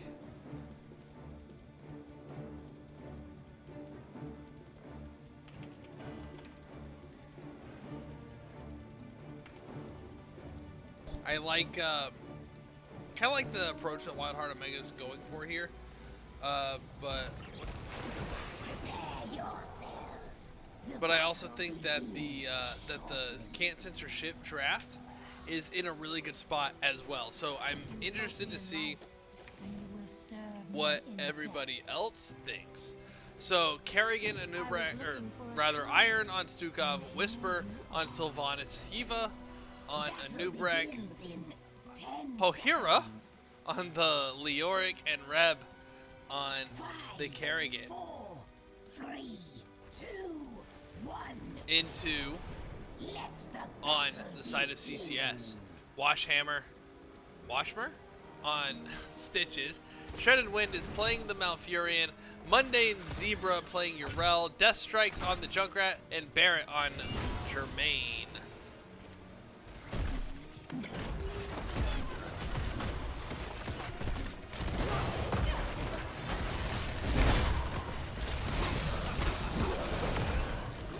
Early on aggression, not really going very far for everybody, for anybody, but you know, it happens. It is as it is. Getting some of those classic rotations up in the top lane, but a big old boop onto the Anubrak. He's gonna get bounced around, and that's going to be first blood over to Can't Censor Sh. And that's just kind of what we're going to expect out of Junkrat the whole time, along with a Stitches here. And then I think Malfurion is going to be very instrumental in locking that down, but right now Pohira trying to get away as the Leoric, and Urel jumps in, but a little bit too far, and that's going to be a kill in favor of WildHeart Omega. So traded early kills, but Bruiser Camp's already getting picked up by Raymane and the Malfurion, but Stukov and Sylvanas not far behind, so those are going to clash in the middle. I think this bottom siege camp is going to dictate a little bit better about who's in control of this early game.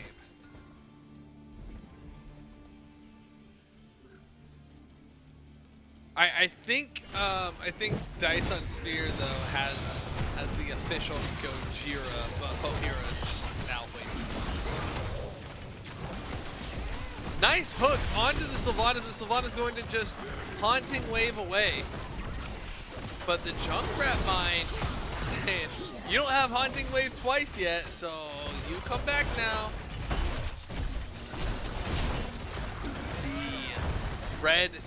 The red Bruiser Camp, is now down.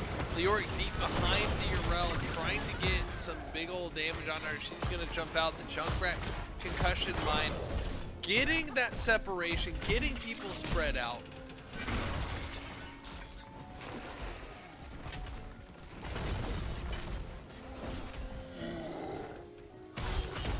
Just kind of forcing WildHeart to play a little bit differently than I think they were expecting to.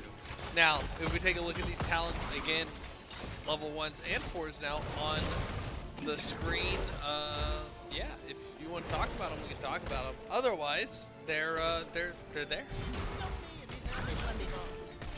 Nubrak getting moved out towards the wall, not getting under the wall really, but Junkrat reminding WildHeart who's really in control of this placement.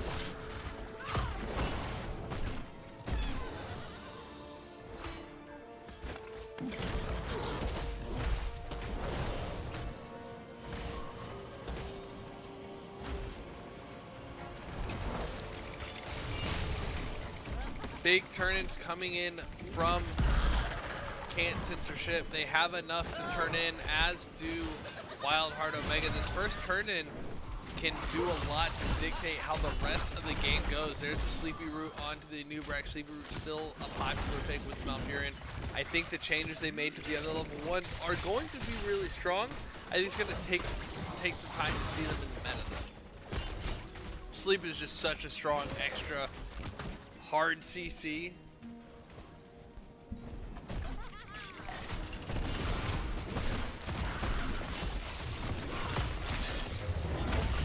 Nubrak getting chunked out, but able to keep people kind of still. Lots of silent saves going out onto the Stitches, but Hiva jumping on in there is going to pay the price and go down. That is going to be another kill for Can't Censor Sh. WildHeart Omega trying to back on out just a little bit, trying to stay safe. 30 gems on Leoric. Those have got to make it to the banker.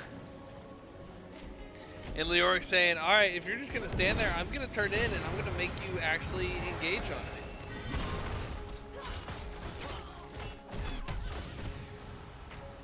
me. Nice hook over the wall from the Stitches, bring Kerrigan back into the world of high. There's other people here, you know.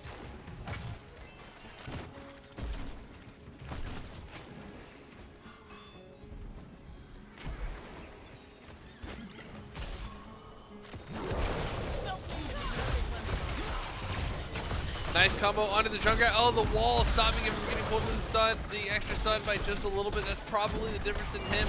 Living in Nubrak gets hooked by the Stitches though, and that is going to be a very decisive kill onto a Nubrak. And I think CCS is going to get their turn in here now. Urel trying to turn in the button, no, just hanging out.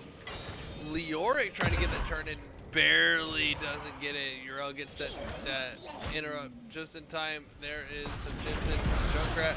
Urel looking low, starting to run the wrong direction, is gonna get taken out. That's 17 gems on the floor, and that's not the get on the floor that you like usually would like in a situation like that. No, that's just lost money. Web Weavers got by the Germain.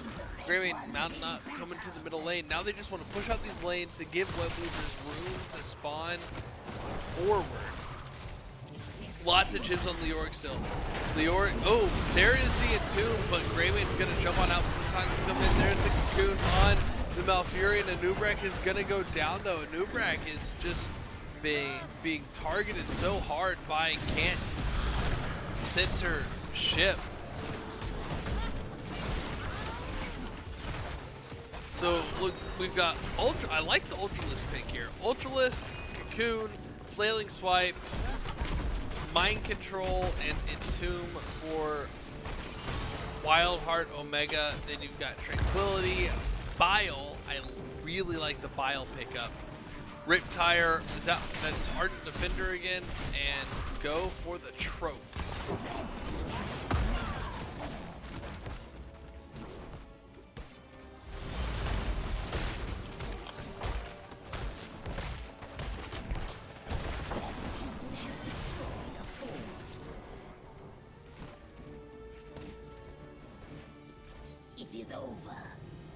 So a really, really good first Web Weaver phase for Can't Censor Sh.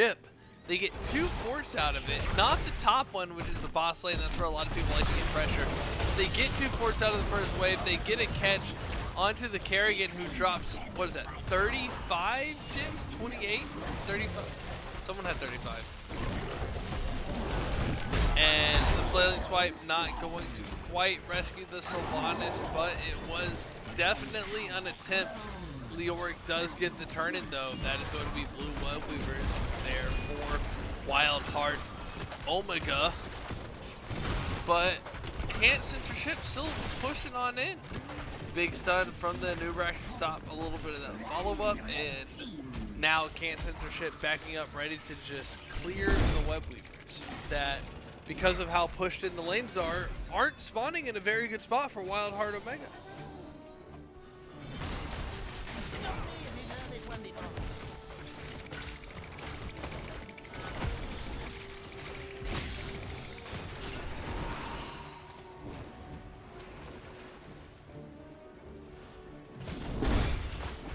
Mid web weaver is down. Top is almost down. This bottom one at half health. It's not really going to get anywhere. I feel like this, I mean, mostly defensive web weaver phase is just to get some clear out. I feel like it's pretty much wasted. They have some heroes that can clear out pretty quickly. I feel like they could have just pushed out the lanes and then done the web weavers.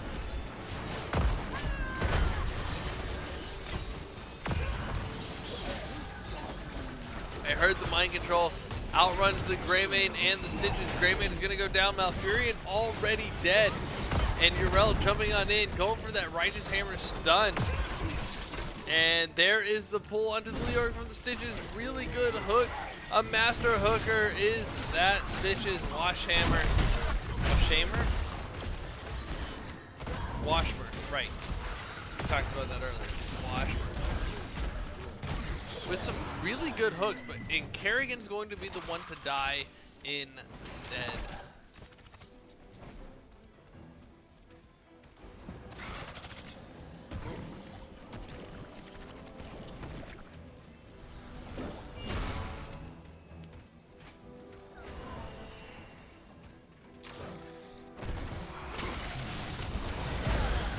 Nubrak gets pulled back into the root with the silence from Sukov again being used to help counter those pulls, to help counter that follow-up. That's going to be a stall for the Nubrak so that Nubrak gets out. I think worked out really well in that case. Power is yours.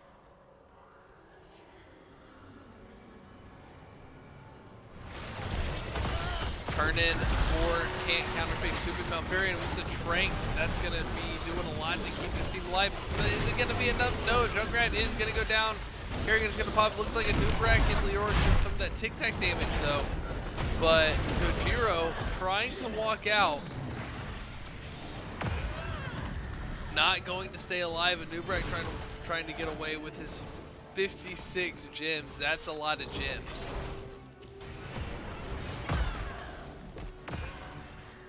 Red Web Weavers marching into the lane. Big top push coming from Can't Censor Sh. Wrong CCS team. A nice hook onto Nubrak. He's gonna have to dash away though, but he's gonna stay alive.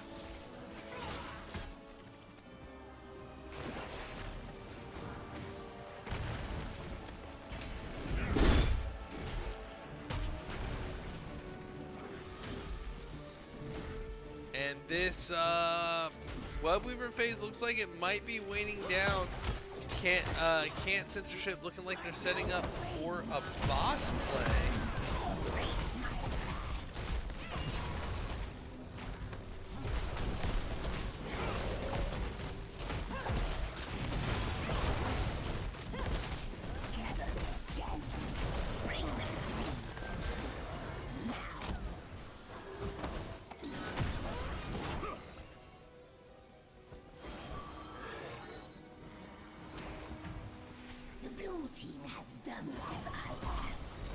Good turn-in.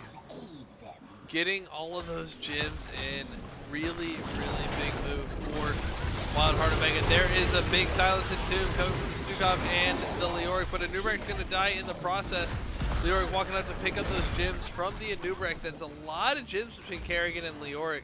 And a boss pushing in onto the keep. These Web Weavers about to come out, about to come forward.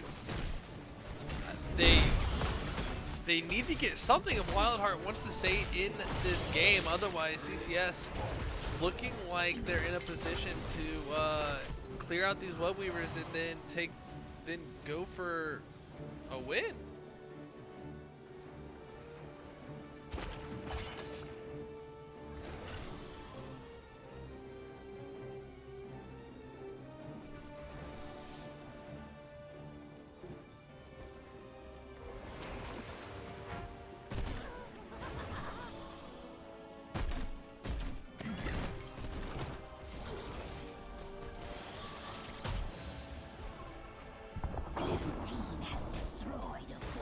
WildHeart does manage to get this bottom fort taken down. That Web Weaver barely hanging on to life, but it ticks down over time, so it's about to go out.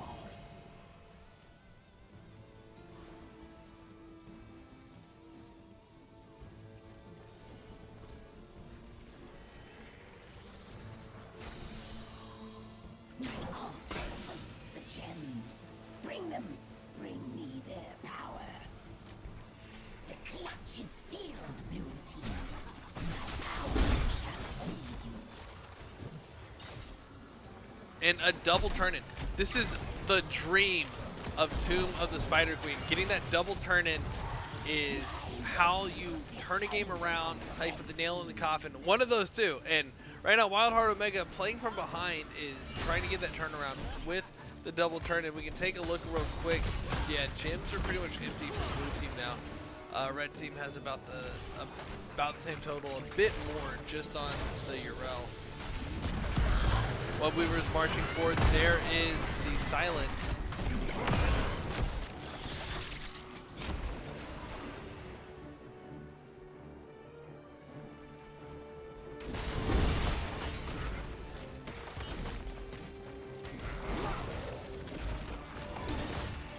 And WildHeart Omega looking for a push in the top lane, trying to kind of even out the pressure. Looks like Junkrat started and then canceled a Rift Tire? Do I have that timing right? That's what it sounded like. Blue Team has destroyed a fort. The hour of the spider closes. Alright, now with the Web Weavers dispersed, Can't Censor Sh is ready to move on in. They have enough gems that they can turn in and get an objective. They are kind of pushed in. It'd be a little bit wasted if they did.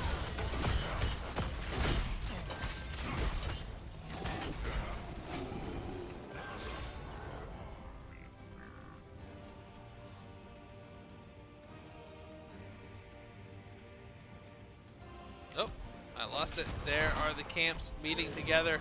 There is 50 gems on the Urel getting turned in, and the siege camp going over to WildHeart Omega. My magic is yours.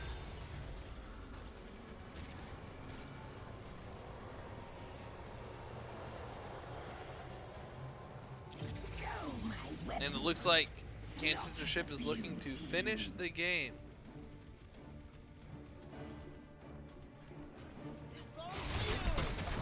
The hook going out for the Anubrak, not going to land. Anubrak burrowing through the roof, gonna try to stay alive.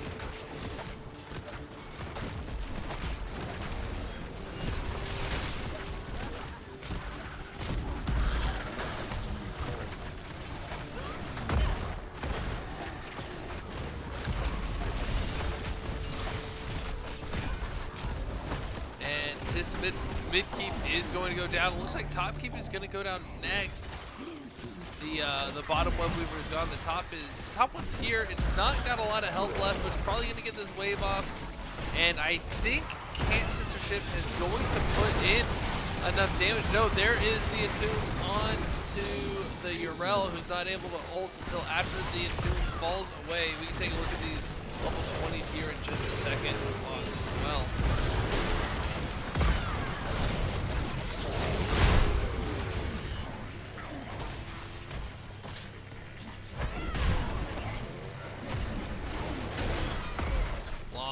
Tires, those are always fun. Alright, this keeps still in danger though.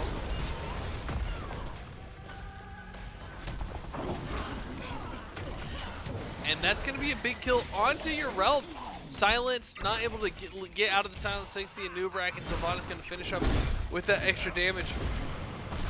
Blue team, that is WildHeart Omega, one gem away from being able to turn in Sansa Tomb into more silence. Sidge is trying to walk away with 100 health, down to 30 health. No, one more auto attack or Q, whichever it is. Out of the Sylvanas is going to be enough for the kill. That is going to be 3 kills for WildHeart Omega, that is enough for their turn, and if everybody turns in gems, I think they're going to do a boss turn in. They now are in a position to finish the game.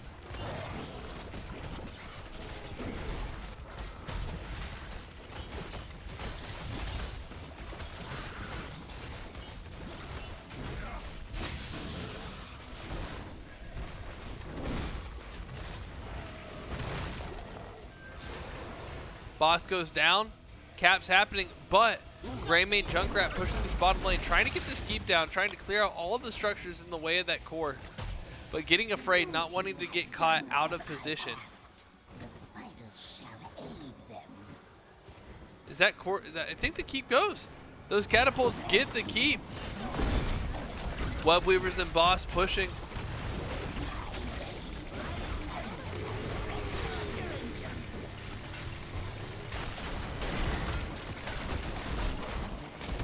Hook onto Leoric and then dive. There's the Entomb. Kind of a panic Entomb. Gets knocked around by the Urel, I believe. And now Leoric and Kerrigan are going to go down. The boss is up. Webweavers are up. Two of them way back by the base, though. And Can't Censor Sh out for blood. Greymane is wrapped, and that might be enough for Hiva and Sylvanas to walk away, but Stukov is going to go down.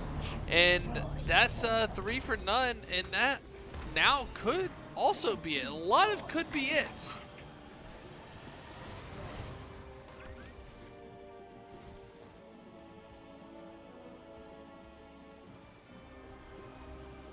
It looks like Can't Censor Sh is going for the clear instead.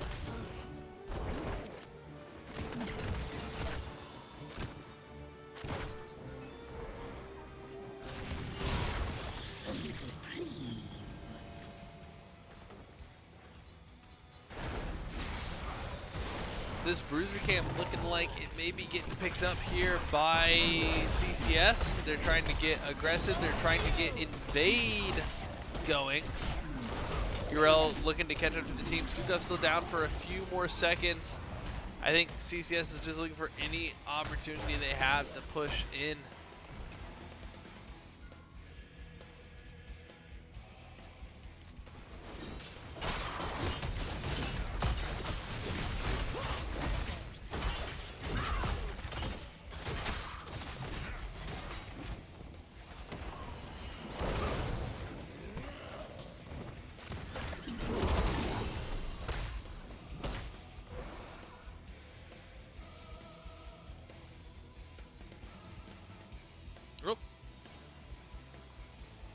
I thought I was dragging the mouse and I was not.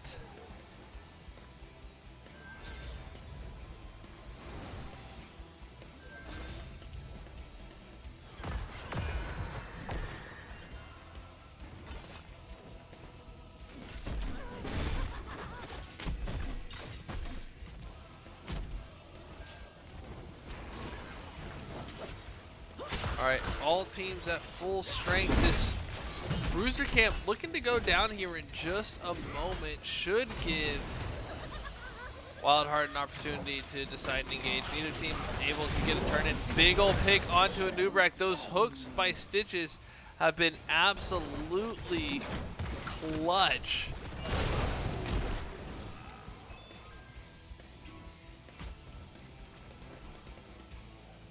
And this is the chance for CCS to end the game, and WildHeart Omega saying, we gotta defend.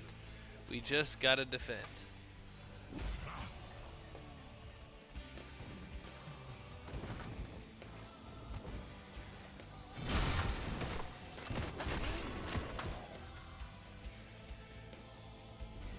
But it looks like CCS doesn't want to.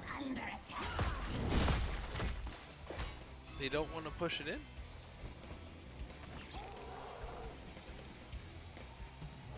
They just want to get the soap. Oh, they have enough for a turn in now.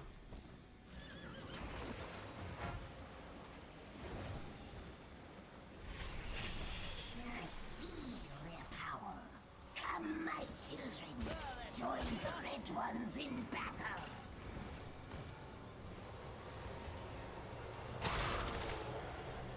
now look for the defend out of WildHeart Omega. CCS trying to get this finish here with these web weavers.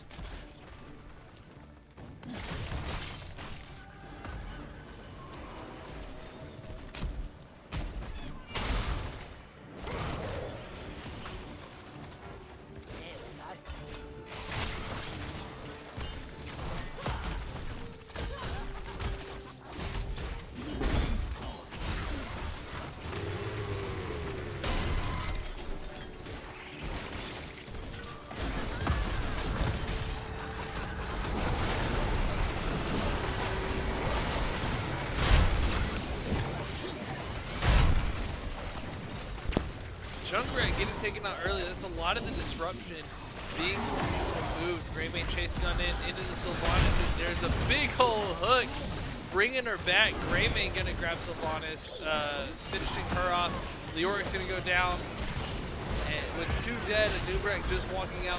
4 at 20%. Looks like game number 3 going over to Can't Censor Sh. There's so many can'ts in the CCS family. And so that is game number 3. Game number 4 could decide it. It could not. We will find out here in a little bit. Here are the stats.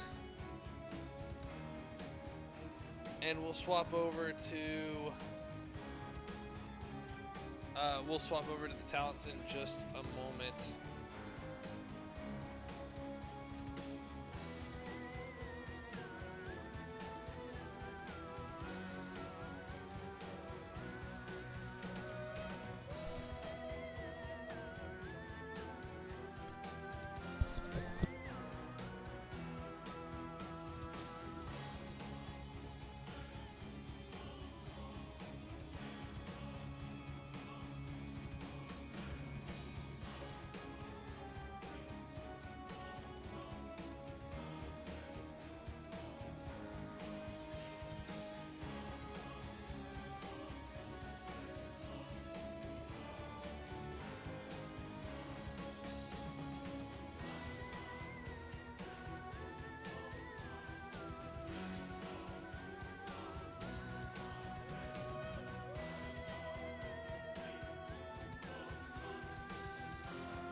Alright, so game number 3 over to Can't Censor Sh. So what will game number 4 be? If we take a look, we'll see that the maps we have still available are Braxis Holdout, Towers of Doom, and Volskaya Foundry. Braxis Holdout, liable to be a fast map. Towers of Doom, a very unpredictable map. And Volskaya Foundry, well, I mean, I guess.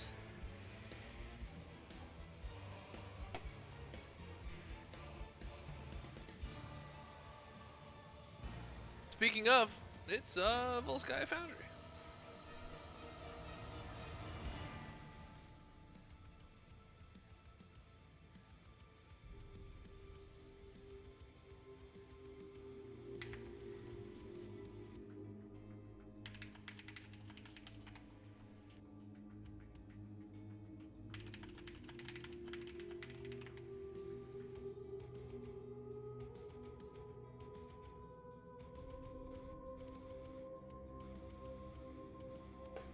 Alright, game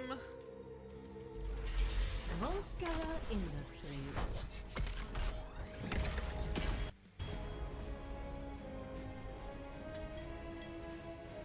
game number 4, Volskaya Foundry. First pick is, I didn't look at that part in the lobby. First pick is WildHeart. So this was picked by CCS.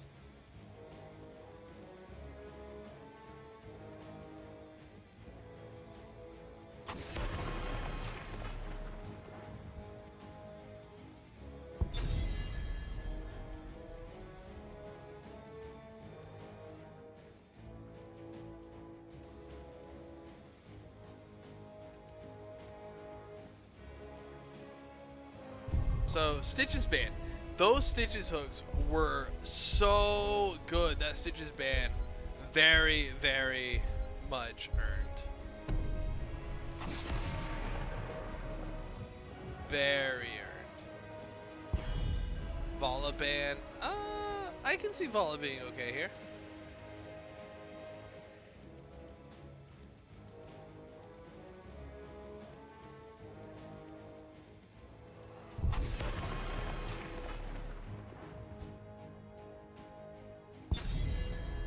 Barry and ban. Okay.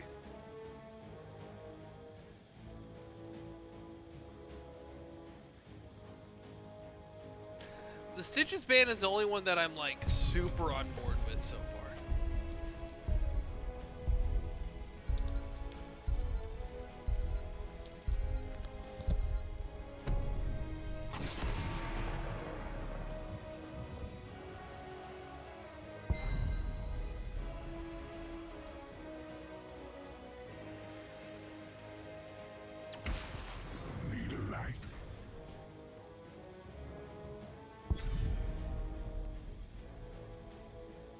Okay, I do think the Junkrat band is also a really good band. First pick Blaze, really strong. Is it off lane? Is it tank? Who knows? Leroy, Brightwing. I think it's really good, especially if you do like an Emerald Wind or something into the Alliance above all. The crusade in addition to a few other things that you can do with it.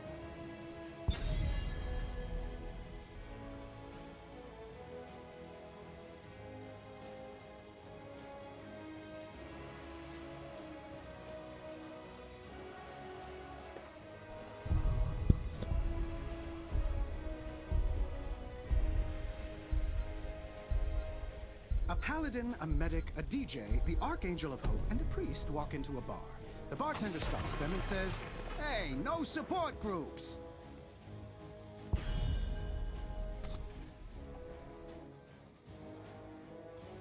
Anduin and John together, again, really strong. It's most likely an off-lane Blaze now. I think Lightbomb with Joe, Lightbomb with Blaze, really good opportunities. I think Lightbomb can be kind of hard to use into the Brightwing with the AoE cleanse, but we'll find out. Chaos comes! Hell, it's about damn time. Oh, oops. There we go. Sorry about that. Not that y'all wanted to see me anyway. Tychus pickup. I like the Cho'Gall. Death is beyond your reach. So Tychus and Malthael makes a lot of sense into the Cho'Gall. I'm interested. With every death comes honor.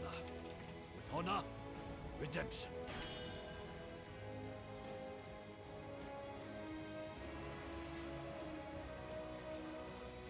And Hanzo, I'm not sure where the Hanzo fits in, but I can dig it.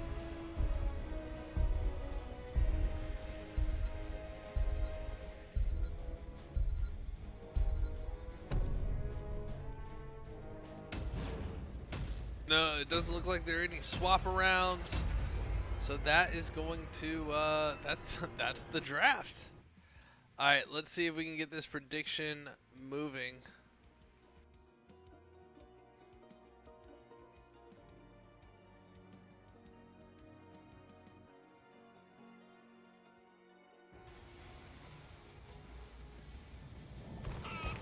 Commence combat preparations.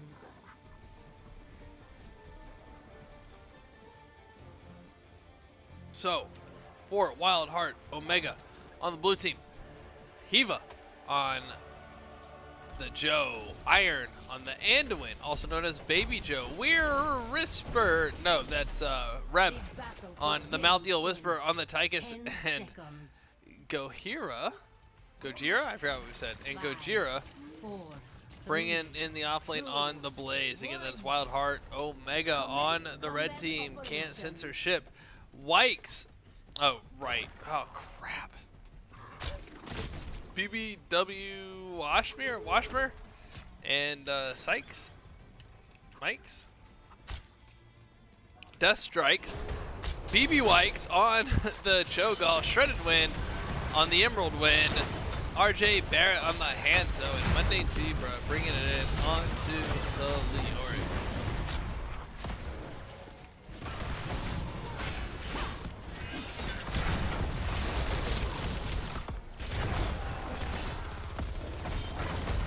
Brightwing already hyper shifting on into the Cho'Gall, trying to keep Cho'Gall alive, but in Malthael looking a little bit low, but Brightwing is going to die for that rescue.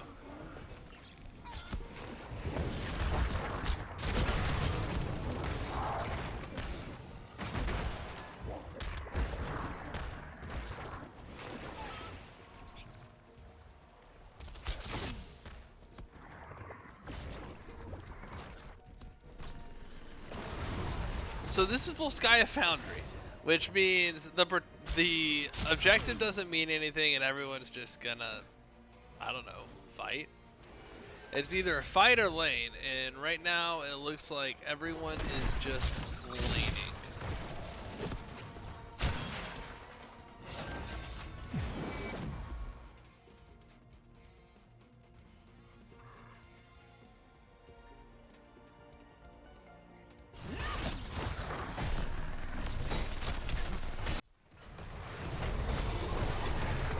Thank you, Silver.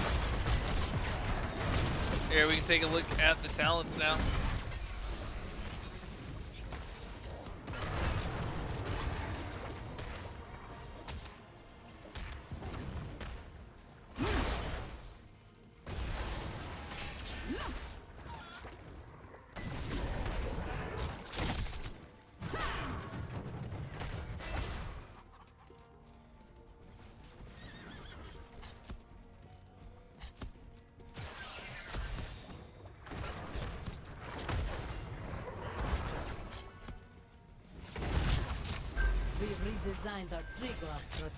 So Cho'Gall trying to bully his way around, moving on up. They're getting that chip damage onto the structures, which they want. WildHeart having a hard time moving in onto anything. Cho'Gall's just really hard to deal with early on. Tychus went with the bigger than they are. Makes sense. Get some good melting damage. Terminal online. Although I don't think there's a whole lot stopping Tychus from attacking if he wants to go dings on Cho'Gall and Leoric. I think he could have. I think Polly's his only real barrier to that.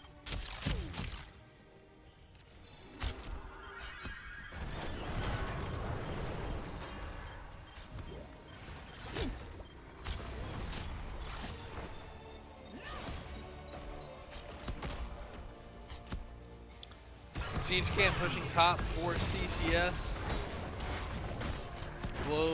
Joe already at 13 globes. It's going to be a lot of healing soon.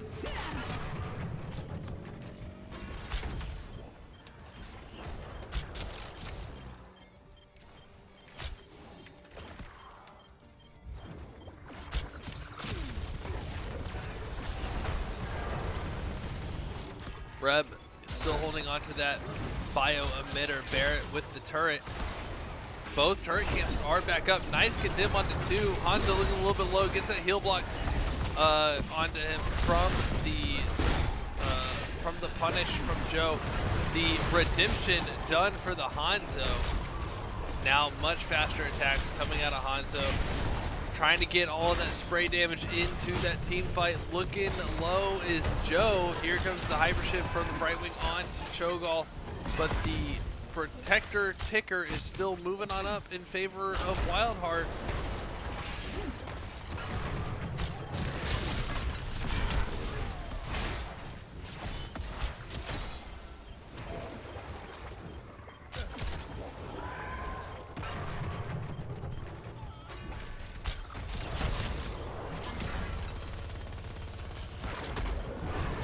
a very stalled out objective. The blue team, WildHeart, does get objective timer to 99%, also known as the overtime portion. Since red team is standing on it, blue team cannot just cap the objective. So CCS has the opportunity to channel here.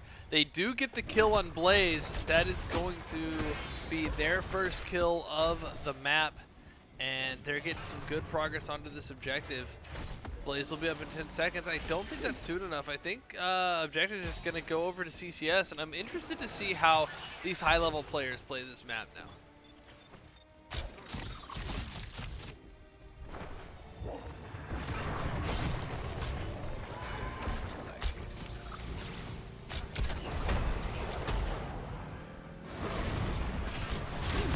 Level 10's online for CCS. Oh, WildHeart ending up taking control over the objective, but level 10's Entomb, Twilight Hammer, Blink Heal, Dragon Strike, and Twisting Nether into Last Rites, Falling Sword, Draken Laser Drill, Homie Bunker, and whatever Anduin picks.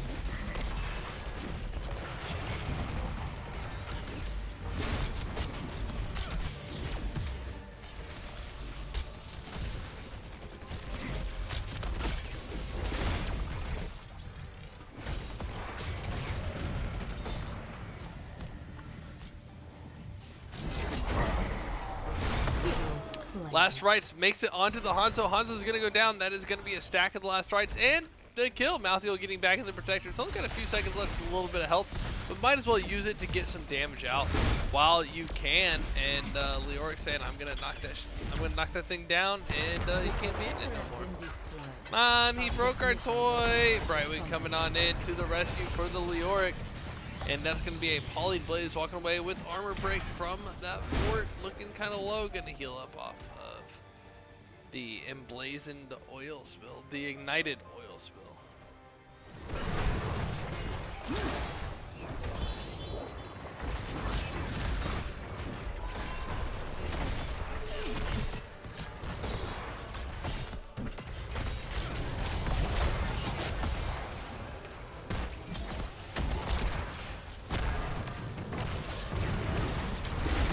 Big fight over that emitter camp.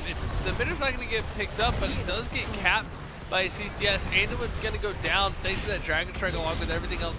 Kind of holding WildHeart into that area. The turret is going to drop and get passed over to the Tychus. There's not enough follow-up on the Tychus with them stepping up like that. The bio emitter goes down. Turret was used for CCS though. They used a lot to get that. They did get a couple kills out of it, so they're going to get some push here. And this next objective should be getting ready to spawn soon.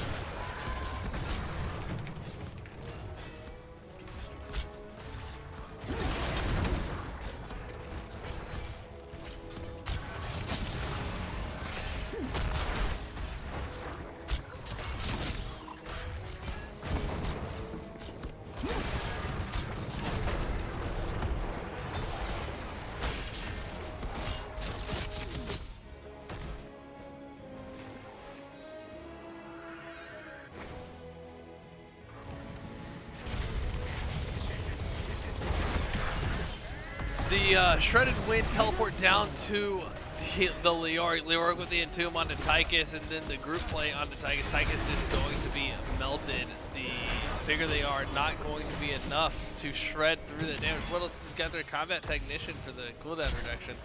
So, not able to melt through the Leoric in time thanks to the help of the Brightwing and the damage of, well, Chogo. So that was a 4v1, right? So Tychus not long for the world there, and this play moving forward from CCS, they're going to steal the gun, and they're going to try to get some structure. An access terminal will be online in a moment.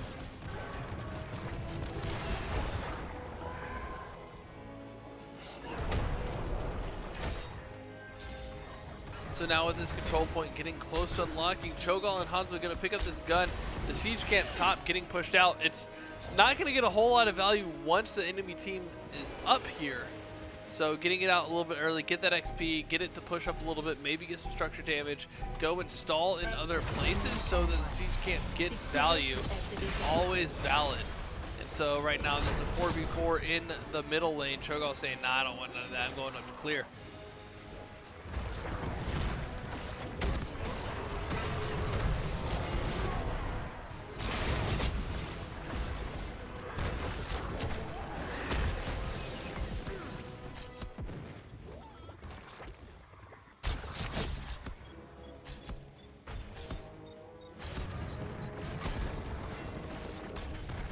Very, very spread out. Tyke's the only one up here defending this fort. He's about to relinquish the fort to Cho'Gall and Hanzo. Anduin and Joe in mid trying to get back to Tychus without going too dangerously, and Blaze and Malthael down in the bottom lane.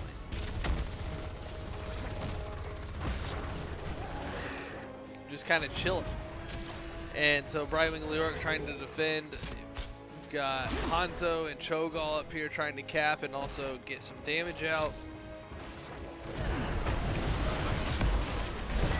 Homie Bunker drops for the Blaze, and that's not gonna... yeah, use him alive.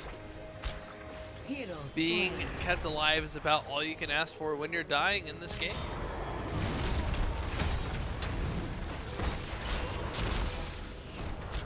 Shredded Wind with the teleport onto Cho'Gall, but that gets interrupted by the Tychus grenade. But instead, Shredded Wind says, "I'll just kill you instead." Tychus going down. Cho'Gall diving on in. Malthael looking low. The leap of faith not happening in time. What are you trying to do? And Malthael goes down. Hanzo trying to bully down Anduin, who had just sit from the well, so he's getting that heal up. Hanzo jumped over the wall. I think was getting attacked by the keep, but didn't have enough damage to take out the Anduin in time. And that feels bad sometimes. However, bottom fort does go down to the Leoric and company in the face of Joanna.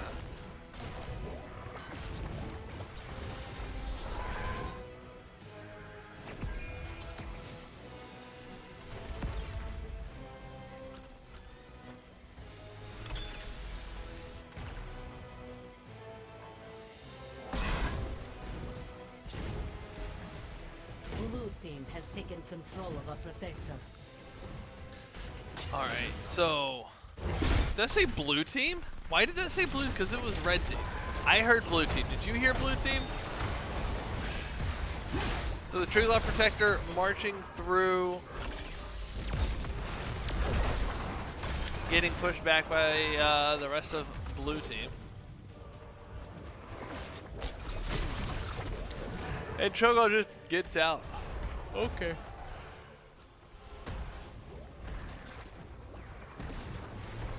Now Hanzo Brightwing in the Protector.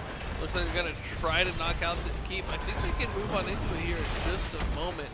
They're already at half health thanks to a lot of melty damage from the Malthael and the Tychus. Even though against vehicles, percentage damage is capped, still a lot of damage.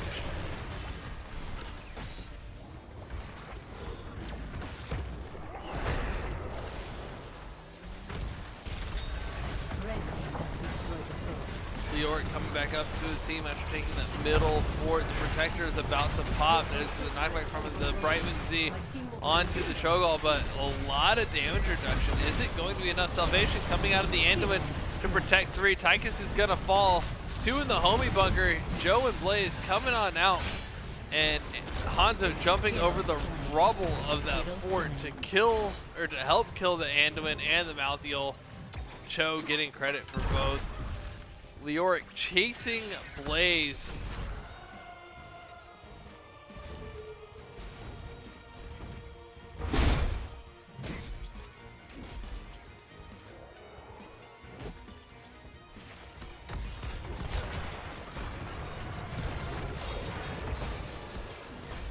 Can't Censor Sh pushing in through this top keep, gonna knock it over.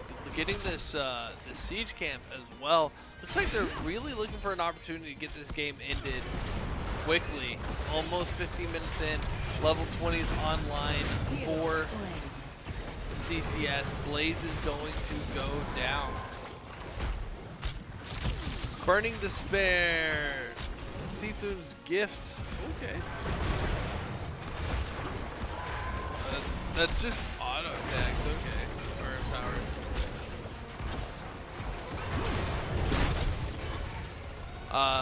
Dragon Strike improvement, the Dragon Awakens, and Twilight Frenzy picked up for the Gaul.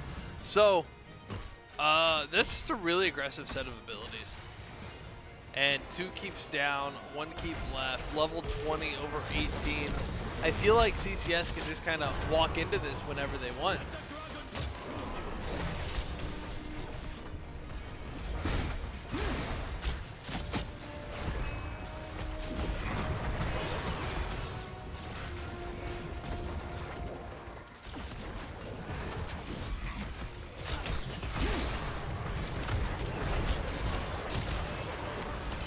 Siege into this bottom keep, keeps about halfway down and still getting chunked.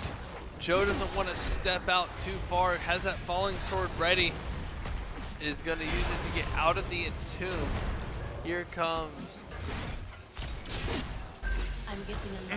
Sorry. Everyone getting chunked down. Blaze at half.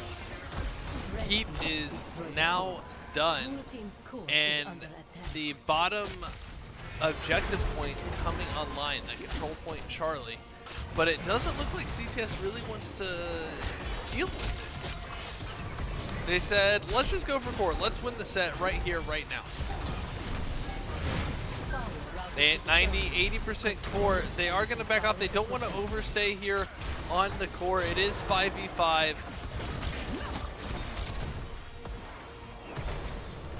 But CCS not wanting to back off completely. The shield is starting to respawn, but I think they're stopping for the most part. The Dragon Awakens, Dragon Strike going to be enough to wear down Ando and Malthael and Tyrael. They're going to get finished off. That's going to be 4 kills for none there at the end of this fight, and that's going to be the core going down. Game number 3 over to CCS in kind of a...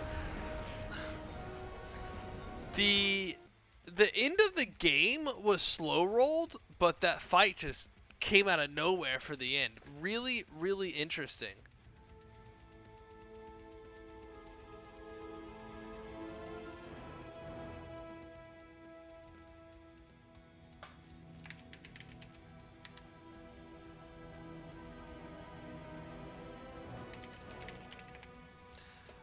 But here are the stats from Volskaya Foundry. Good job to CCS. Congratulations to CCS. And we look forward to seeing more WildHeart Omega as well through the rest of this season.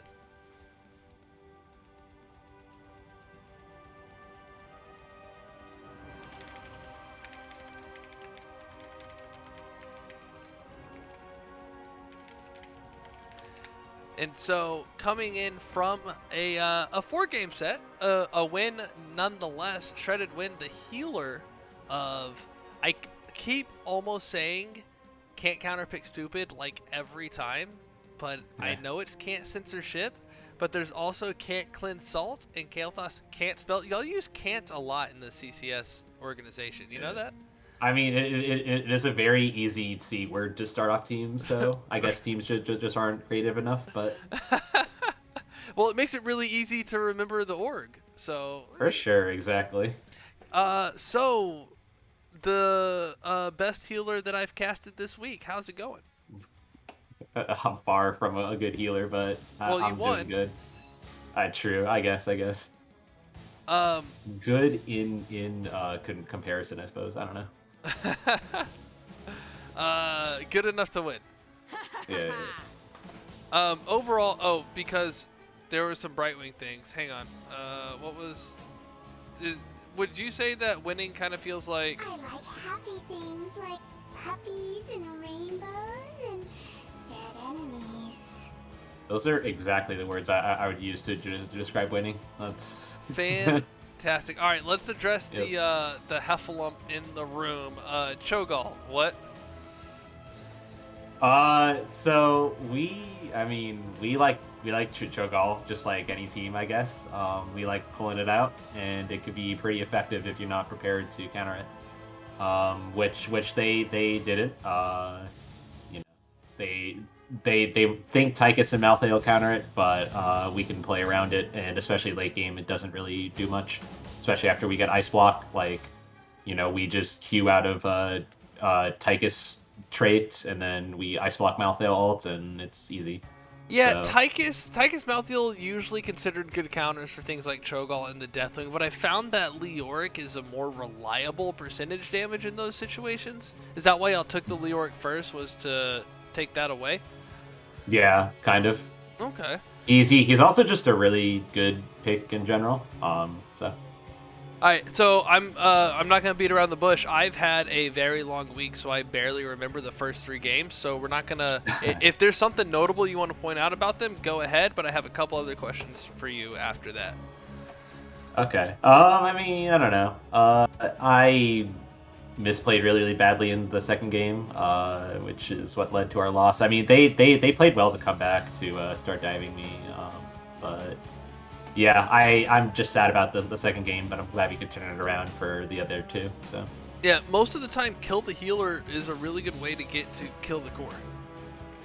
Exactly. Yeah, I feel targeted a lot.